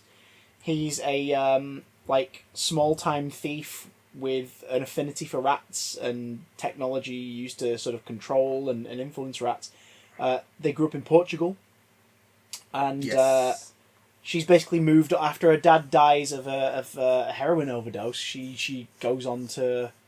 She comes to America with his stuff to try and sort of make a life. For us, yeah. And unfortunately, somewhere in the paperwork, rats are weapons of mass destruction. So I guess she has to be incarcerated in Bel Rev. And oh look, she'll be useful in our missions. Waller totally made sure that she ended up at Bel Rev. Absolutely. Because she's not a hardened criminal. She's not a killer. She is a good person who's just in the wrong place. And she has one rat that she's allowed to keep with her at all times, one that seems to have grown attached to her called Sebastian. Wears a little coat. And is a fucking sweetheart. Oh my god. Yeah. She's the heart of the film, and I love that she connects with what's King Shark's name? Inaue. Inaue. She connects with Inaue, and she's the one who gets Polka Dot Man to open up. Yeah. She's the one who helps Bloodsport kind of see his leader potential by just having another sane voice to talk to. Yeah. I love that he's afraid of rats, and I love that that's another oversight. But it's not an oversight because the team weren't aware of it. It's because Bloodsport never shared that information. Because as he says, I'm a fucking mercenary. Why would I tell you what my phobias are? Yeah, good point. Why would he say, I'm scared of rats? And I love that that's sort of, again, a subtle story arc. He kind of overcomes it because he's forced to. And then at the end, the very final shot of the movie is him just giving Sebastian a little stroke on his lap. God damn. Inaue, Inaue. King Shark, he may be the descendant of a god. Oh, it is Nanaue. Sorry, not Inaue. Nanaue, yeah. So he may be the descendant of a... It's alright. What's the name of Ratcatcher? Daniela Melchior. See, I don't know names. So, he may be the descendant of a god. He may be a metahuman. We don't know what he is. And neither does Waller. No. But he's passive enough that they can use him. So, presumably, he's eaten some people. And that's why he's in prison. Presumably. Because he doesn't seem to be... He doesn't seem to be like Killer Croc, where he's the DCU version of Killer Croc. Yeah, like that, Wayland's committing crimes and hurting people. He doesn't seem to be like actively malignant. Yeah, he just likes human flesh. He just gets hungry. Hungry. And that bit, it's like the creepiest, sweetest gag in the film when he nearly eats Ratcatcher. Yeah. And while she's sleeping, he just picks her up. He's just sort of like, he's going to very gently lower her into his mouth. Yeah. Coincidentally, this week was Vore Day. So happy Vore Day. Happy Vore Day, That's why they released this film this week. Cool. Lots of Vore in this movie. Oh god, he devours people's limbs, heads. Like we said earlier, a whole dude at one point. An actual whole dude. He cleans a skull. Oh, that's that head at the end. Yeah. In the trailer, you see him chewing on a skull. Didn't realise we were going to see him start with the severed head and slowly chew the things off of it. Oh, good lord. Love it. Absolutely love it. Yeah, so this team is tasked with... Well, they get to a guerrilla camp, they mistake it for the enemy. Turns out it's the Freedom Fighters. Wonderful, darkly comic sequence with Peacemaker and Bloodsport competing to see who can get the best kills. With Bloodsport relenting at the end that yes, the shrapnel expanding bullet was the coolest way it went. Yeah. And he's like, fuck. Well, Peacemaker says, he says no one likes to show off. Peacemaker says, yeah, unless what they're showing off is fucking dope. That's... Fuck, you're right. Fuck is right. I like that they let Idris Elba use his own accent in this. Yes. Because it just makes him so much more... He's so comfortable in the role in this. And it's a great use of him in a film as well, because like when he pops up in action flicks, like he's a lot of fun. But apart from maybe Pacific Rim, it doesn't feel like they give him the room to do his thing. Like he's very stoic in the Thor movies, but he plays it really well. And Heimdall only really becomes a bit of an action hero in Ragnarok. Yeah, where it's funny, when you give an actor something to do, they actually do something with it. Yeah. And I think that's what they... Pre-Ragnarok, his shining moment is the hallucination in Age of Ultron, where he's manic and cackling. Yeah. He's like, oh, this is weird. And in this, he's basically playing Luther with big guns. Yeah. Like, he's dealt with some shit, he's got a reputation, and he's having to deal with this scenario because it's his job. Doesn't like the bullshit. Yeah. For fuck's sake. They learn along the way that... so they find Rick Flag and they team up with them with the mercenaries, even though she's like, oh my god, because they've killed like half of her men. Yeah. They team with Rick Flag and they learn that the best way to get to Jotunheim is through Gaius Greaves. Well, they were going for him anyway. Yeah, well, they help him locate him, because they know he frequents a gentleman's club. The Thinker. And I looked this up because I was like, I don't recognise this version. I recognise the image of this version. Yeah. And that's because there's been 4 versions of the Thinker. Yeah. The most recent one was a New 52 incarnation, who was in a couple of stories. Yeah. He doesn't have a name, and he doesn't have the thinking cap. Because the version of the Thinker that was in a lot of the Suicide Squad stories was like the second interpretation, who has like the thinking cap, and he was killed. He was killed by Weasel in the comics, and then Flag puts on the thinking cap, and the Thinker's consciousness is alive in it for just a moment longer to use Rick Flag to turn his head and blast Weasel to death. Oh, nice. So, like, the Thinker has a history with the Suicide Squad as a franchise. This version is a wholly original creation, mostly inspired by the New 52 unnamed version with the diodes sticking out of his head. And the only explanation we get for that in this is that they make him more clever. Which is sort of dealt with in a very Malcolm Tucker-esque, like, fucking, yeah sure, whatever. There is a... So, James Gunn said that he wanted Peter Capaldi for the role because he really wanted to work with Peter Capaldi. Because who doesn't? But there's a couple bits in this with the Thinker where you're like, he wanted to work with Peter Capaldi because he wanted a bit of Malcolm Tucker in this movie. Oh, yeah. Like, definitely. the Thinker's not a funny part, but there's a couple of moments where he just gets to dish out that, like, razor-tongued, like, foul-mouthed response. And it's a treat. He's smug. and he's arrogant, and he's just thoroughly unlikable. Made even worse by the fact you realise that he's been the lead lead of the experiments of Project Starfish for the majority of the last 30 years. Yeah, for 30 years. Yeah. He's been here doing this. He's been paid very handsomely for it by every regime. This new regime meets with him to basically be like, right, tell us what it's about. Yeah. Take us to it.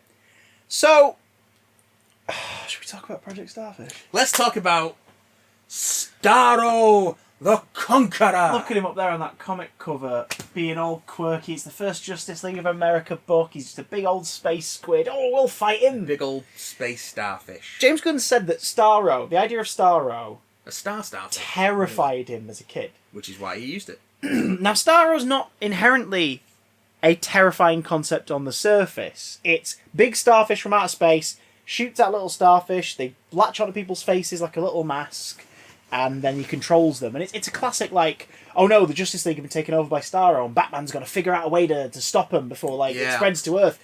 You know, it's classic kind of like, oh, I will stop you, we are a hive mind. It's a trope as old as time. Rick and Morty most brilliantly parodied it a couple seasons ago with Glorzo. Yeah. That's a brilliant version with the mouth on their mouth. Yeah. Like, there's a great version of it, you know. Like, the face huggers from Alien, like, whether Giga knew it or not, it's absolutely derivative of Staro the Conqueror, and, you know, it's just a fun idea. James Gunn's obviously been thinking about this since he was a kid. Because he's obviously thought of the notion of, I mean, sure, it latches to your face and controls your mind, but, like, what if the moment it's latched to your face, you're dead? Oh, yeah. Which was such a great take on it, because at no point in the movie does anyone peel one off their face and be like, oh my god, what happened? No, the moment you have a Staro on you, you are an extension of Staro, and your body, your consciousness is gone. Yeah. To the point where we get to see in this sort of chamber of experimental horrors, someone who's had it peeled off their face, and you've just got this Staro-shaped flayed outline. Yeah, with the tendrils, because we see the again, you realise that it latches on facehugger style. Yeah. These little tendrils come out of a beak that go. You see it happen to one person, go up your nose and into your brain. So like this open explosion of a face is just sat there on the slab. Yeah. With the tendrils still coming out of like the nasal cavity or the hole where the nose was. Yeah. To a Staro that's latched to a claw up above. That's obviously like, what's happening? I don't understand. It's like the thinker says, below the neck, you're a corpse. And they also say that they don't say it, they set it up visually that basically they get fired out, they've got a very limited time to latch onto someone, yeah. And if they don't, they die. Yeah. So, if it doesn't latch to someone, it's not a threat anymore. But if it latches to someone, that person is now a zombie, yeah, with a Staro brain extension plugged into its head. Yeah. And he's got this great image of the face of that person with this bright blue and pink starfish with this huge eye in the middle. And they've gone for it. Like original appearance Staro's like grey with pink eye. And then in the years since they've gone for more colourful looks. And the fact that they, for this horrible, gory war movie, have gone, yeah, let's go for the multicoloured version. Yeah. Shows you how confident they are in how scary the idea can be. For how dark a movie this is in tone, it's surprisingly colourful. I mean, the flower explosion in the corridor and the cartoon birds, and, you know. Polka Dot Man. Christ, Rick Flag's t-shirt. Yeah. Like, it's just Peacemaker's entire look. Yeah. Until the end. So, yeah, that lab is fucking horrendous. Yeah. Like, the half body, like the torso, that is still alive because the Staro's attached to it. Yep. Like, the woman who's just there. There's one in a tank. Couple in a tank, right? There are loads in cages who reveal through when Rick Flag, Ratcatcher take. So they go to Jotunheim and they're planting explosives all along the tower. Yeah. And Rick Flag and Ratcatcher go down with the Thinker to basically like plant explosives in the basement level. Yeah. The dirty little secrets floor. Yeah. Which at first I was like, is that what the button is? And then I was like, oh no, it's one of the chapter headers. Yeah. Okay, fair enough. But when down there, that's when the Thinker's like, yeah, so here's the thing. I knew this day was going to come one way or another. You've not been sent here to stop this project. You've been sent here to stop this project and destroy the evidence that your government knows about it. Yeah. And funded it. So we see early on the footage of the astronauts finding Starro just floating out in space. It's about the size of a big dog. Yeah. They get it on the ship, strap it into like plastic restraints, and they take it home. After it's latched onto some of the astronauts and begins to grow. So they realise that when it extends, it grows.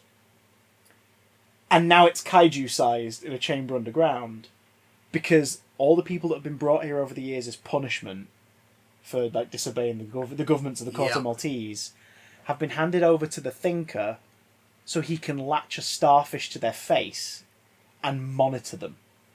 Not just that. Experiment on them. Herd them. Fucking rape them. Yep. Holy shit! That line where they're just sort of like, he tortured us, experimented, had his way with us, and Flag just looks at him like, you fucking... Like, they don't say anything, and Capaldi, as the Thinker, just looks at him like, yeah.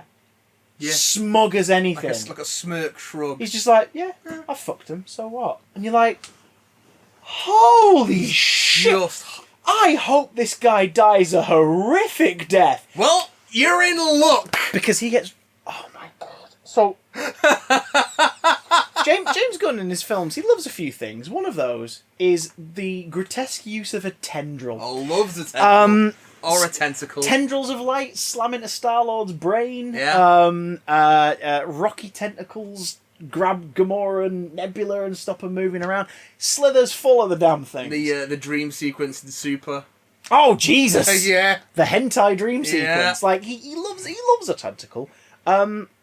And he does horrible things with them. And in this movie, not only do tentacles lob King Shark through a building, the Thinker is picked up. Starro doesn't talk to him, doesn't say anything to him, because it doesn't have to. Because he's making the excuses an abuser would. Oh, yeah. He's like, I'll change. I didn't mean to be horrible to you. He says, I'm ready to change. I'm ready to change. And it just grabs his limbs like fucking... Da Vinci's What's It Man style, like a starfish, pulls so hard that his left arm and leg rip off, and the force from the pull just swings the other half of his body into a fucking wall and turns him into paste. Yeah, it's wonderful. And it's like, that is the most justified death in this movie. Yeah. Fuck you, the Thinker. Oh my god. But then even Starro's a victim of abuse. Yeah. Starro, like the good guy Task Force X members who were just in the wrong place at the wrong time, is wrongfully imprisoned and doesn't want this life. Nope. Starro's last fucking words are, I was happy floating, looking at the stars. Yeah! Yeah, we made this monster. It's the Conqueror because Gaius Greaves declared that's what it is. Because that's what various governments of the Corto Maltese have thought about using it for. Also to mock him. Also to mock Starro. Yeah. Oh my god. Just... It's... Starro is Starro's King Kong. Yeah. Starro's a sympathetic monster. I mean, it was going to do some horrid... It was going to do some horrid... sympathetic. It was going to do some horrid shit, but ultimately you get the sense that it just wanted the Corto Maltese. It didn't have plans to spread further. No. It was just like, let me have this. It probably just wanted to go back This to space. is my island. Let me have this. Yeah. And it's like, just leave me alone. I've been trapped underground for 30 fucking years. Being tortured. Yeah, but it doesn't mean that it doesn't inflict some horrid goddamn punishments on people. People get crushed underfoot. People get warped. And that's a big thing in the film, a big motivator for a lot of the characters. To break ranks is the fact that children... Yeah. We never see it, and I think that's a good call. We see children running, but then we see enough zombies to assume that, no one got out of that area alive. Yeah. But that would have been the 18 certificate, I think. I think that would have been the thing that stepped it up to the NC-17. Wouldn't surprise me if there's some stuff on the cutting room floor with kids. Yeah. Because that's Harley's motivator to do what she does. That's Ratcatcher and Bloodsport's motivator to do the right thing. Let's talk a little bit about... And it's Rick Flag's motivator to finally fucking go, do you know what? Waller's the villain. Yeah. And I need to... Unfortunately, she planned for that. Let's talk about Harley and her subplot, because I think they give her some great stuff in this. And we get her captured early on, and then she's she's freed and presented. She's wined and dined. She's wined and dined by the new El Presidente, and he proposes to her, and they have great sex. Yeah, and she falls. She meets his bird. Yeah, she meets his little birdhouse, and she falls from head over heels. I mean, forget the heels. She doesn't give a fuck about the heels. No, she's got that guy following behind her after Yeah. she's been like showered and dressed and given like this exquisite gown, and he's just this one army dude who you know's like, I'm not paid enough for this shit. He's just following around holding these expensive heels on his finger while she's playing tic-tac-toe with the tiles. Yeah. Well, at first I was like, that's cute, and then it was like, she's still not put the shoes on. What's going on? And then it's a fucking plot point later on. It's like, okay, sure, all right, makes sense. Plus, it also makes her look all playful and sweet because she's like we said, she's not evil. She just does very bad things. She's just broken in an irreparable way. Yeah. Which comes into play because then the El Presidente mentions that anyone who opposes him. Yeah, because Corto Maltese apparently, or some of the people at Corto Maltese, really admire her. Yeah. Because she's seen as a rebel against the oppression of the American system. Yes. And so he's like, marry me, they shag, she's all for it. And then he's, like you said, just sort of goes like, yes, that's Jotunheim. We've got a weapon in there that we're going to use. I've sent dissenters to it before to be killed. And we're going to use it to kill Americans. Well, he says that the old regime sent the dissenters there, and I will do the same to anyone. I'll do the same thing to anyone who opposes me and their families and their children. And then he turns around, and then America will know of our our power and what we can. And she just unloads a fucking blasts him musket, in the chest. It's an old revolver, and he just. She's surprised there's a bullet in it. Yeah, and he's just looking down, dumbfounded, as his blood's gushing out of this enormous hole that's just appeared in his chest. And this is what I mean about that being weirdly the most gratuitous. Yeah, because it just plays it just out. lingers on him, just like bleeding out from this shot in his chest, while she's got this wonderful sort of monologue explaining about how she's had so many bad relationships before, and this is like, she promised after herself her last boyfriend.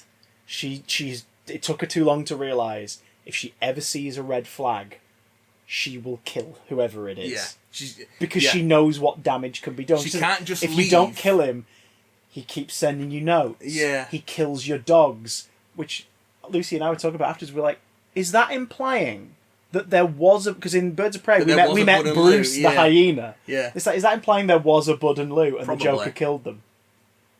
What a prick. Jared Leto probably killed a couple of hyenas and sent them to Margot Robbie as preparation for his role. He's a cunt. Do you know what's interesting? He recently was interviewed about that again. And he denied it. Yeah. And said it was rumours. But then you go back, the person who told everyone was him. And after he told people, other cast members were like, oh yeah, no, this happened and this happened. Yeah. So it's like, bullshit, Jared. You did those things, you fucking weirdo. He's fucking... Freaky cultist. Yeah. Alleged... statutory rapist. Yeah, I like the way when Ash James Gunn's like, oh no, I didn't bring Joker into this because he just doesn't have anything that would fit. He doesn't have any abilities that would fit the team. But then you go and look at what James Gunn said over the years about Jared Leto particularly, like there's no way that those two are going to work together. No fucking way. Yeah. Good. And good. James Gunn's a man who's made questionable presentational decisions early in his career and has said some pretty horrible things in the name of shock humour, and has not only apologised for it since, has been punished for it since apologising, and has gone on to prove through his work, if nothing else, made 2 movies about moving on and about being shitty people becoming better people. And Jared Leto is just continuously a horrible person who DMs underage fans. Yeah, cool. Cool, Jared. Allegedly. Cool. Sorry, we got to put the word allegedly in there. Cool, Jared. Look it up, everybody. Fucking Margot Robbie crushing this speech as this dude's fucking bleeding out on the floor. And just talking about the psychological... The Dr. Quinzel logic comes out of...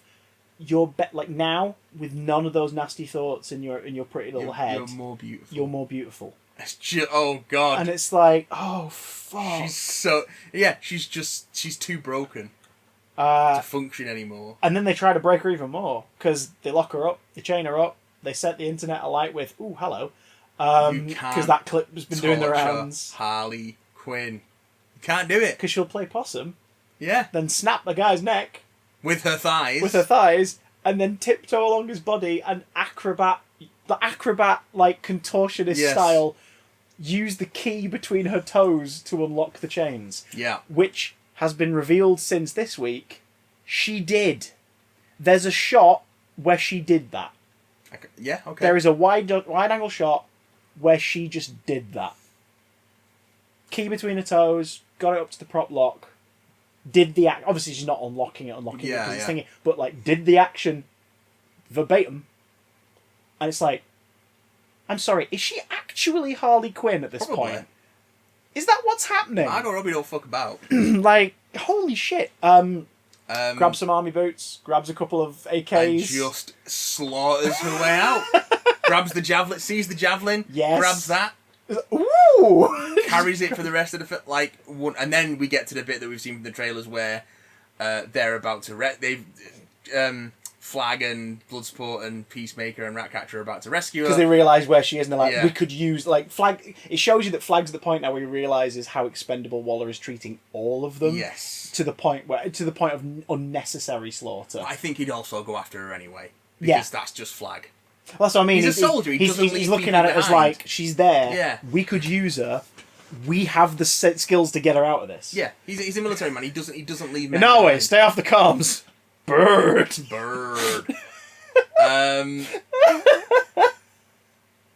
Stallone does stellar voice work in this. We've gone a while without any deaths of the squad. Yeah.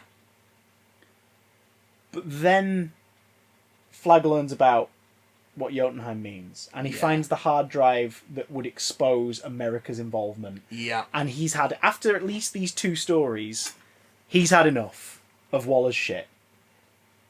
He's gonna get it to America, and he's gonna expose it to the media. That this horrible shit has gone on here, that has involved the deaths of like oppressors to the regime, men, women, and children, and he's gonna like expose that America was involved. And that's when Peacemaker shows up, having moved from... It's Peacemaker! Yeah, having moved from the bomb planting. Yeah, because you get that shot where he's with King Shark, and King Shark's made one of the like the plastic explosive. He's moulded it into a little Peacemaker. Yeah, and Peacemaker's like, that doesn't even look like me. But yeah, it's very nice. Yeah, well done. And then you see King Shark turn around, and then because I wondered what this was about for a sec, and then you see Peacemaker see Flag and Greaves go down into the the lower level. Yeah, and then you see King Shark turn around and Peacemaker's gone. I'm like, what's going on there? Yeah. And then King Shark just toddles off, and you see him again later. See what he go up to later on. Yeah. There's a nice bit of Tarantino back and forthing with timelines in this. Yeah. Yes, they don't do it much, but when they do, it's used to great effect. They do it. They do the 3 days earlier thing after the initial beach scene, and then they do the 8 minutes earlier. Yeah. in this climax, which is really clever. Because everything. Peacemaker has been given separate instructions by Waller to make sure that the evidence. He's been told basically like the drive. Yeah. There's a hard drive that will completely fuck America over. None of this information can get out. And you can see that he doesn't want to kill Flag. He really doesn't want to. Like, he doesn't want to do it. He's like, I respect you. Like, don't do this. Like, give me the drive. And then the building collapses. And then after that sequence, get the 8 minutes earlier bit to reveal that a mishap upstairs means that explosives were set off by Polka Dot Man way too early. Yeah. And toppled Jotunheim in a pretty fucking gripping, like... Yeah, you get this wonderful tower destruction scene. Building collapse sequence and wonderful moment of... Which culminates in this absolutely screamingly funny moment of Bloodsport just hanging from his grappling hook, really exasperated and pissed off. Yeah. Eventually falls, lands quite nicely on the level below, but then that floor falls through to the next floor. Then that floor falls through to the... And it's just this wonderful sort of domino moment of him progressively falling further and further down each floor to eventually... arrive at a standoff. Arrive at a standoff, because what happens is that... This was the scene in the film I felt the most sad. Yeah. It's a Flag and Peacemaker fight. Fight it out. Juke it out. It's like bare knuckle... nasty, like, proper brawl. They are two really evenly matched opponents. Like, we've seen superpowered fights so far. We've seen elaborate gunplay stuff. Yeah, the hallway sequence with Harley escaping is just it's ballet. Yeah. In ballet and yet also Snow White. Yeah, it's just slash gun, but then the way they shoot it, like splashed against the bright sunlight in the windows. Beautiful composition of her just slaughtering her way through these guards. Great use of verticals and horizontals. Yeah. Just bashing the guy's head repeatedly against the bars of the cell door. Yeah, that moment where she's going through the cage section and she just does these wonderful sort of like and hit one guy over here and then lift and then back kick onto someone else. Use the strip of the dress she tears off to like you pull the guy's wrist and snap his wrist and then flick him over. And also something else just brilliant. The guerrilla camp and the armed the oppressive forces and everything.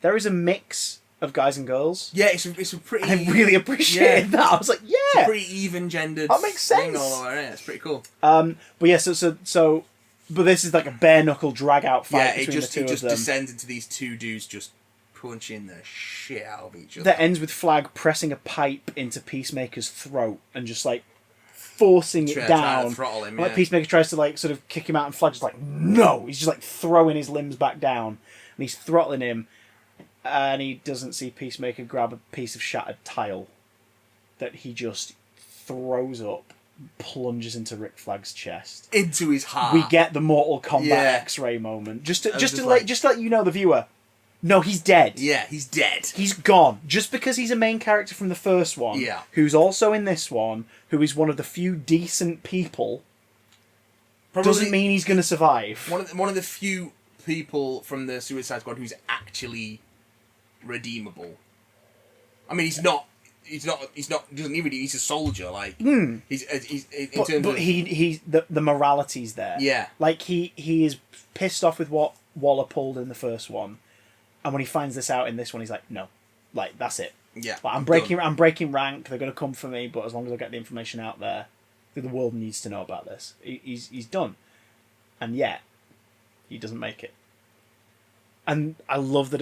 He got a last drink as they were sitting in the bar before. True. He's like, hey, this could be your last 3 hours on Earth. Come on, let's go. That sequence where they get drunk while they're waiting to capture Graves in the bar is great, and also great that they have a good time, they bond, and then they don't fuck up. Yeah, catching Greaves, like they pull it off. Yeah, quite nicely.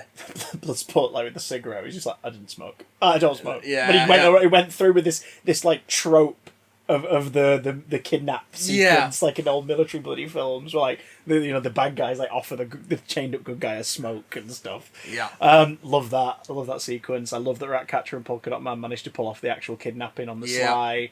Poor Milton. Poor Milton. And she thinks that's Bloodsport's name. It's like, what? Very good. So we had like a 3-hour fucking conversation about you being called Milton. I'm not called Milton. Something that James Gunn's really good at. Setting up jokes really early on and then paying them off much later. And then paying them off again. Like he will keep that ball bouncing throughout. Milton got the best reaction shot of the film as well. They open the van and he's just like crying. He's like, see. Which then teaches King Shark like how to say yes. Yeah. And I love that he picks things up as the film goes on, and then he learns what friendship is, which unfortunately he then thinks means that the things in the tank are his friends. Yes. Despite them being horrific. Like, I was thinking about them. I was like, are they from a comic? They're probably a really obscure reference. Weird sea creatures, but they're so cartoony. Like so in terms of their design. They look like they've come out of an Illumination film. Yeah. They look like something Gru would have in his lab. Yeah. So I was like, they're a bit out of it. They've got to be a direct reference to something. They have to be.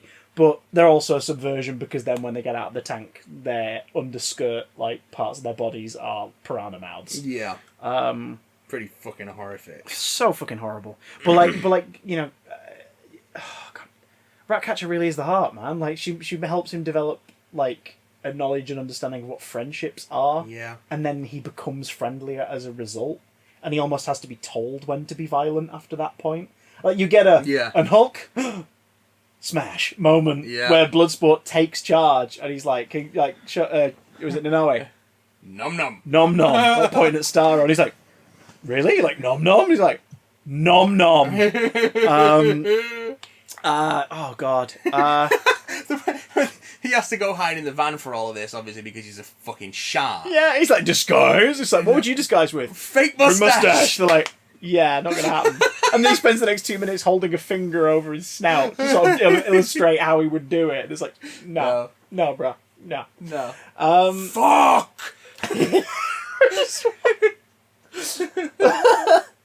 Fucking hell. But she's wonderful. Sebastian's wonderful. Yeah. The flashbacks are nice. I've got to say, the casting of Taika Waititi was distracting. Yes. That's like one nitpick I have about the movie. You know why? Because he's also in the opening credit crawl. Yes. In the opening names of the credits, he's like named 20, but it's like his name's there. So you go, oh.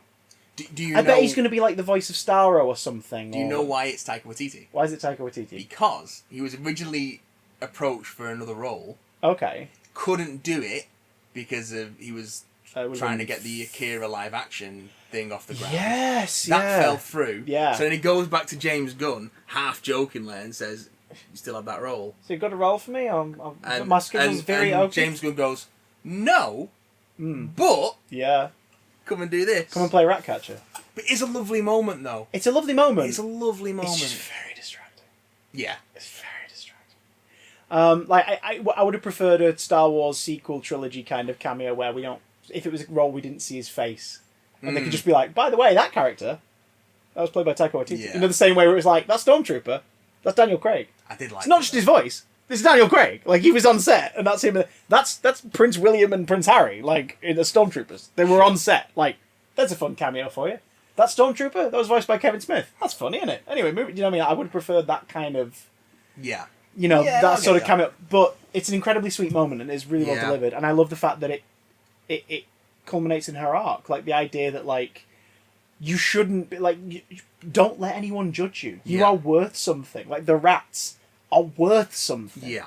And to the point where they're what kills Starro. Harley Quinn javelins away into his eyeball, and the rats swim into that big old moist eye and start chewing the nerve Watching that up. with Keeks. Keeks doesn't like high stuff. So That she would have spent been- a good 3 minutes just looking away from the screen. Just like, nope. Despite Harley looking like a goddamn Disney princess floating in eye juice. And again, they just sit with it. Yeah. They don't just you have Harley swimming around inside this giant fucking eye, and the rats coming in and they start chewing through the nerves, and you think, oh, okay. It just keeps going, and they start chewing through the flesh at the back of it, and then they start chewing into its brain. Yeah, while this beautiful score's playing, and it's like, okay, this is unnerving, but it's there because it wants to make you realise that no, he's going down. Yeah, this is it. So that then you get that fucking twisted knife moment as one of the drones turns to Bloodsport and says, I was happy floating, watching the stars, and you're like, oh, fuck. Yeah. Yeah. Oh, God. And that in that moment, I think that's the moment where Bloodsport is like, he was us. Like, we are the same in all this. Oh, my God. Polka Dot Man, like... gets his moment and then immediately gets a comedy death. Yeah. Slight nitpick. Should have cut to that shot just 2 seconds later. Because the framing, I was like, something's about to crush him. Yes. Yeah, something's about to crush him. Another thing, apparently in the early version of the scripts, it was supposed to be Ratcatcher that was going to die there. I'm glad it wasn't. Well, that's why James Gunn changed it. Because he was like, no, I don't want the film to go out that bleak. Yeah. Yeah, because how it ends is... Nanawe,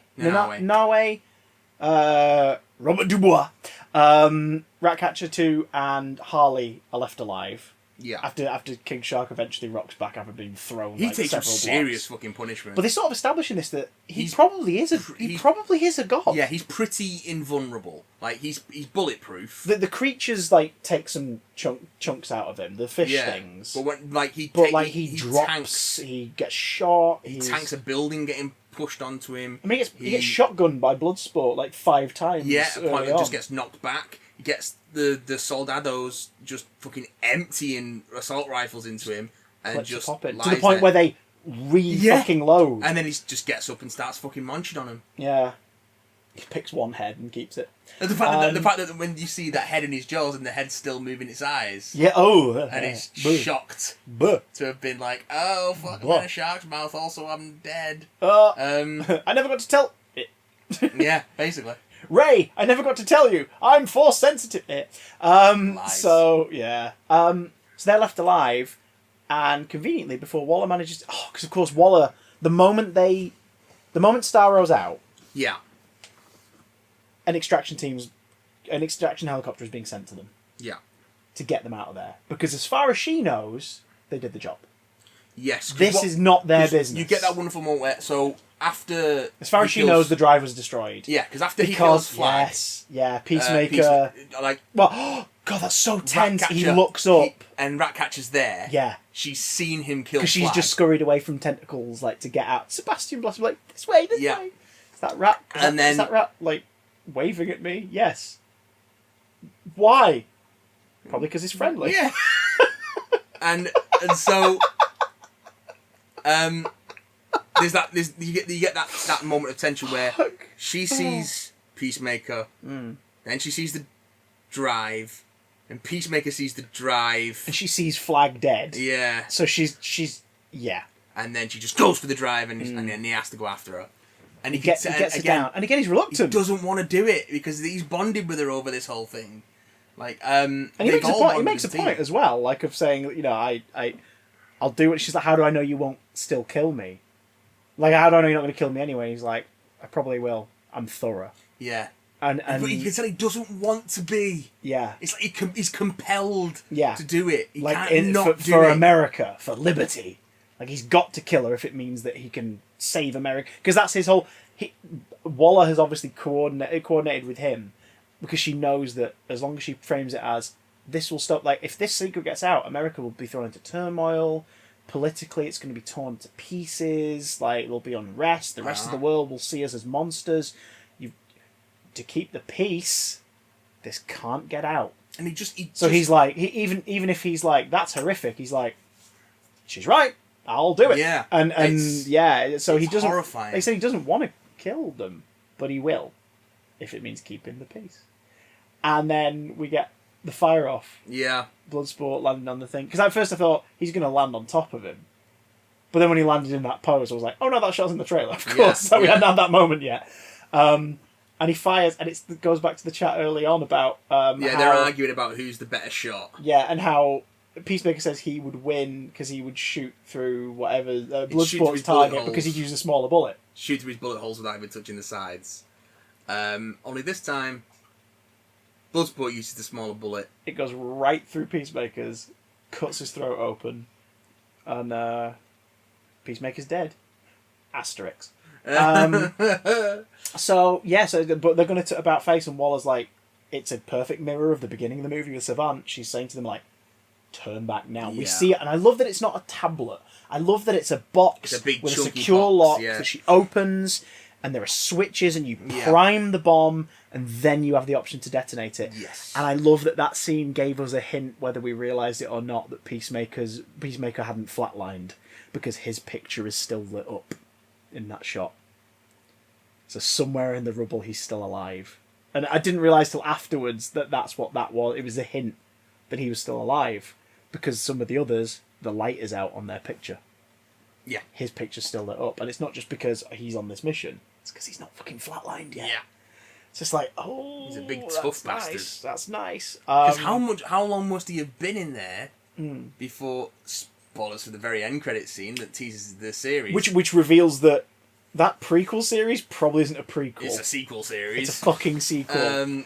Which is nice. I like that they've been fibbing to us. They find Peacemaker in the rubble. Yeah. And he's still alive. Yeah. Somehow. And Waller's, as far as she's concerned, treacherous but luckily morally right team. Yeah. Their punishment... Yeah, because they rebel. Like, Flo fucking knocks her out with her own golf club. Twats her with a golf club. And again, Chekhov's golf club. Yeah. Set it up before. She's got a golf game with the president or whatever, and she's like, oh, I'm going to suck.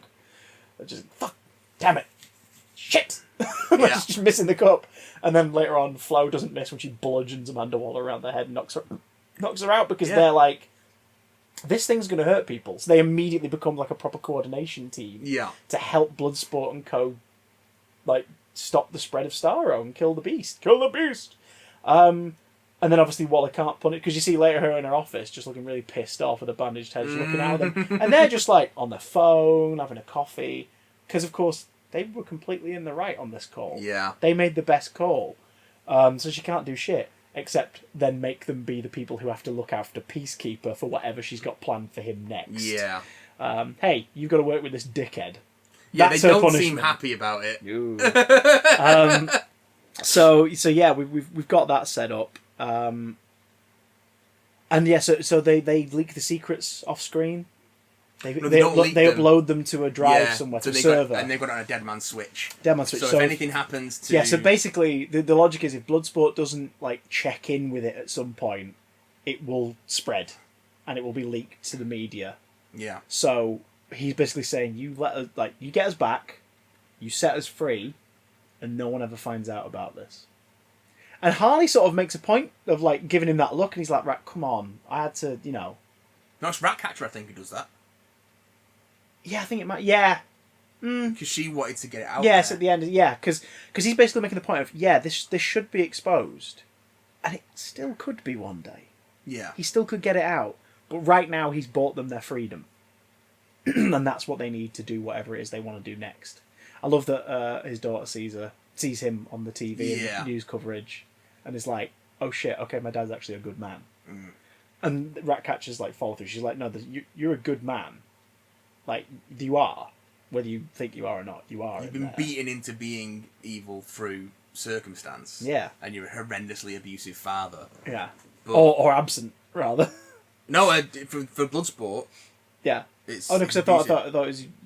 Ah, yeah. Well, yeah. Because he's forcibly absent through incarceration. Because his dad, Bloodsport's dad... yes, they do imply, don't they, that he was... He locks him in a box full of rats when he fucks up. His dad trained him to be a mercenary, so... And was incredibly strict. It's not a nice film. No. But it is. It's fun, but it's not It is simultaneously incredibly bleak and yet also heartwarming. It is funny and horrifying. The only thing I can think to compare it to is like a Suicide Squad comic.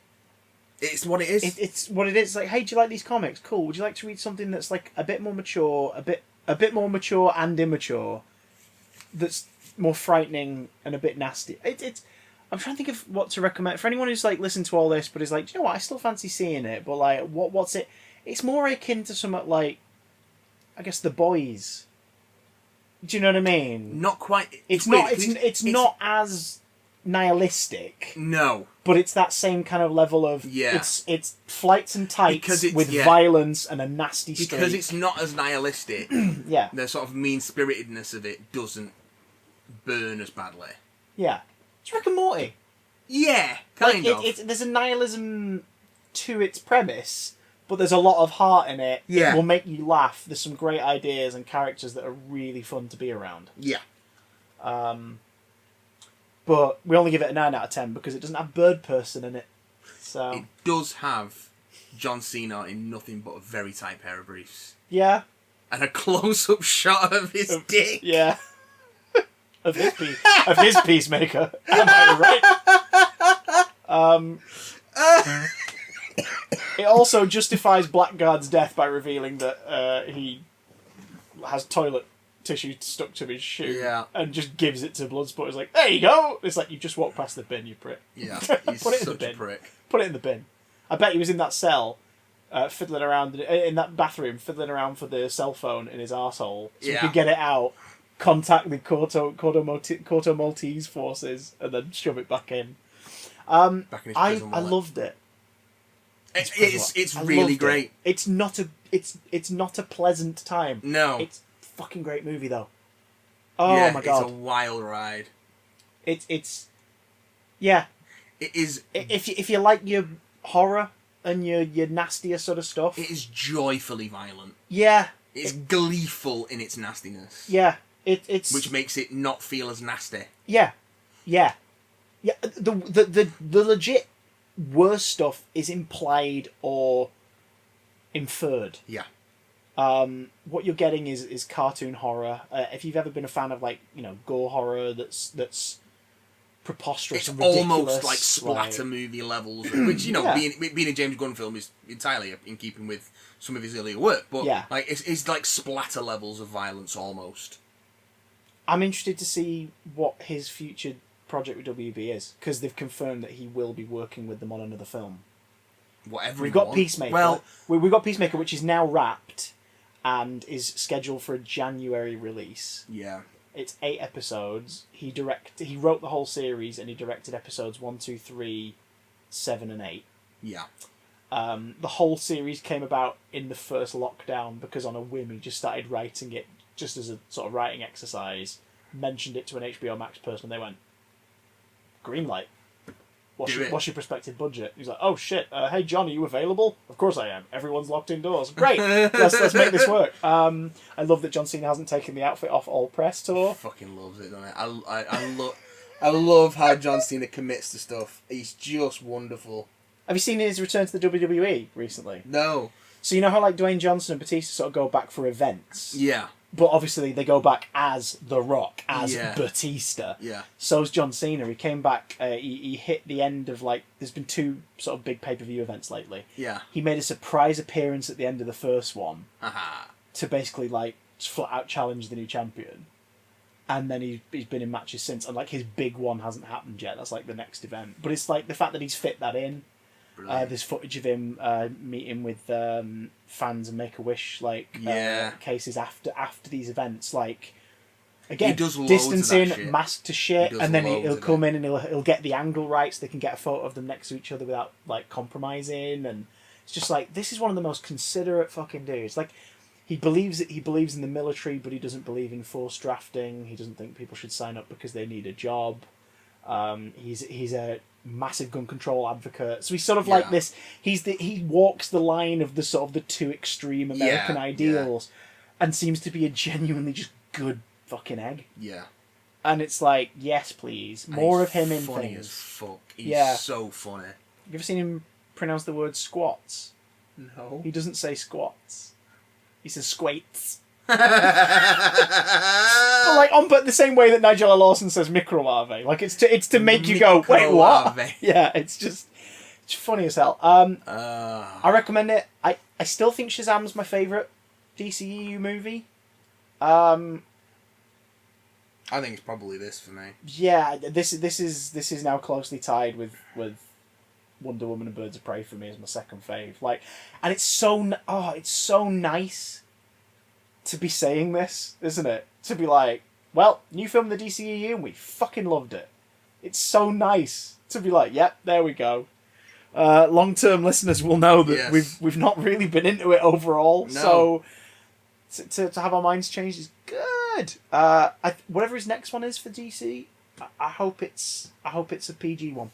I'd be interested to see his Guardian-style spin on a DC property now. But at the same time, I did enjoy, like, he'd had the leash taken off on this, it felt like. True, but I want the next Suicide Squad movie to be written and directed by a completely different person, and to be called, like, A Suicide Squad. A Suicide Squad. Squad, Suicide? I think that's the way to go. I think that's the way to go with this. If they're going to carry on the Suicide Squad. Suicide Squad? If you're going to carry on with the Suicide Squad, you give it to a different auteur each time. And don't waste a shitload of money on an Ayer cut, but fuck it. Just put one together. The Suicide You've got a streaming Squad service. Dies again. Give him $2 million and access to all of his footage, and just let him edit it and put it on HBO Max. The Suicide Squad Reloaded. Yeah. What are we, some kind of Suicide Squad? I'm surprised that this one wasn't just called Task Force X. But I guess it's because he wanted to use that, the style of the original comic run of, the Suicide Squad with the bullet holes and the title and the yellow and red colour scheme and everything. I dug it. I'm sorry to anyone who clicked on this podcast that has Captain Carter in the thumbnail if you're disappointed that we spent most of it talking about Suicide Squad, but we had to. Should we chuck in the email? Yes, it's a long one. This one comes in from James. James, thank you for your patience, James. Because, as well as talking about Suicide Squad, he also has a bunch of stuff up front about Loki. Okay. Should we save that part of the email for next week? We'll save the Loki stuff for next week. Yeah, we'll save the Loki. But this is the email where I was skimming it and then got spoiled. Because damn it, James! They put Suicide Squad thoughts ahead with 2 sirens, but not actually said spoilers. So it could have gone either which way. Yeah. Okay. Writing this in the cinema during the credits, Suicide Squad is that's wonderful. Up to the second reporting. That's impressive. Commitment. Suicide Squad is wonderful in every sense. It has characters you learn to love and you learn to love to hate. The standout for me is Ratcatcher 2. She gave film its heart and emotional core. Yes, played by Daniela Melchior. Thank you. Who is Portuguese? This is her first English language film. Sweet. She's fucking great. She was the voice of Spider-Gwen in the Portuguese release of Into the Spider-Verse. Yeah. So she's got a toe dipped in both worlds, baby! Lovely. She gave the film its heart and emotional core, bringing out the depth in the others. The scene with her father was the only moment in the film to make me cry. I can't wait to see more from Daniela Melchior. The film furthered the growth of Harley and her That's how I'm going to remember it! Can't wait to see more from Daniela Melchior. Yeah. I've already forgotten. What's her name? Staro the Conqueror. The Master's TARDIS. Film furthered the growth of Harley. That's a deep and hole. her distancing from Mr. J in its own small way, and allowed one of its leads to start on the road of emotional recovery from his father's abuse. The truly lovable King Shark, although hardly use that name, gave us a small story about true friendship and parasitic friends. Or am I making shit up? Both. Peacemaker could be funny, but was a cunt. Oh why did he survive? Oh, because he has a show coming, I guess. For the briefest of moments, I thought he might change after killing Flag. I thought that maybe as well. Whose death took me by surprise due to Flag's final insult. But no, he had to be a cunt. But you should see how much that factors into the series. Yeah, I kind of like that he seed of doubt in him. Maybe, but the fact that he nearly still killed Ratcatcher says to me that that's why he's incarcerated. Yeah. Not because he's killed people, but because he will never waver entirely from that. He will always go back to liberty. And protecting America, no matter what, which kind of makes him a very powerful allegory for certain types of American thinking. Which, there's a reason why Superman nowadays is I fight for truth, justice, and everyone instead of the American way. And it's yes, truth, justice, and anti-capitalism. Truth, justice, and Antifa. Fuck yeah. Oh, God, yeah. Superman's absolutely Antifa. Finally, someone gave Waller what I've always thought she deserved after seeing her in stuff for 10 years. So satisfying. Starro was big and nightmare-inducing. It really brought back memories of when I was 9 or 10 watching Batman the Brave and the Bold and being terrified of Starro. The concept of the character just freaks me out. There is someone else who's been hit by it. Wait, which James sent this in? James. Are you reviewing your own movie? James Rifle. The concept of the character just freaks me out. This is my rifle. Yeah. This is my gun. This is John Cena's gun. Glad he, I don't know what pronouns an alien parasite would use, has been dealt with, but not until it was too late because, oh no, not Dr. Disco. Fucking hell. Despite his all too soon demise, I love seeing Peter Capaldi being a bit evil, and he did introduce something a little bit political there. How dare he? Unless the square did a Starro. What a world we live in. Yes, we'll come back to the rest of that email next week, James. Yeah, thanks, James. Just because next week, of course, we're going to talk about the opening episode of What If. Yes. And any old shit that crops up in the meantime. Good sirs, kind sirs. Thanks for listening. We hope it was informative and or entertaining. It was fun. It was nice. I enjoyed it. I like talking about new releases again. I've got to make tea and edit this now. Oh. But well, you don't have to edit it. You just have to put music on it. How dare you? Because we don't have to do the whole lining up. What kind of music you took? Oh, hang on. There it is. Get in touch. BigDamnContact@gmail.com. If you've seen Suicide Squad, send us your spoiler-free thoughts to talk about next week. Goodbye. Oh, no stream this weekend because I'm in Edinburgh. Bye. Bye.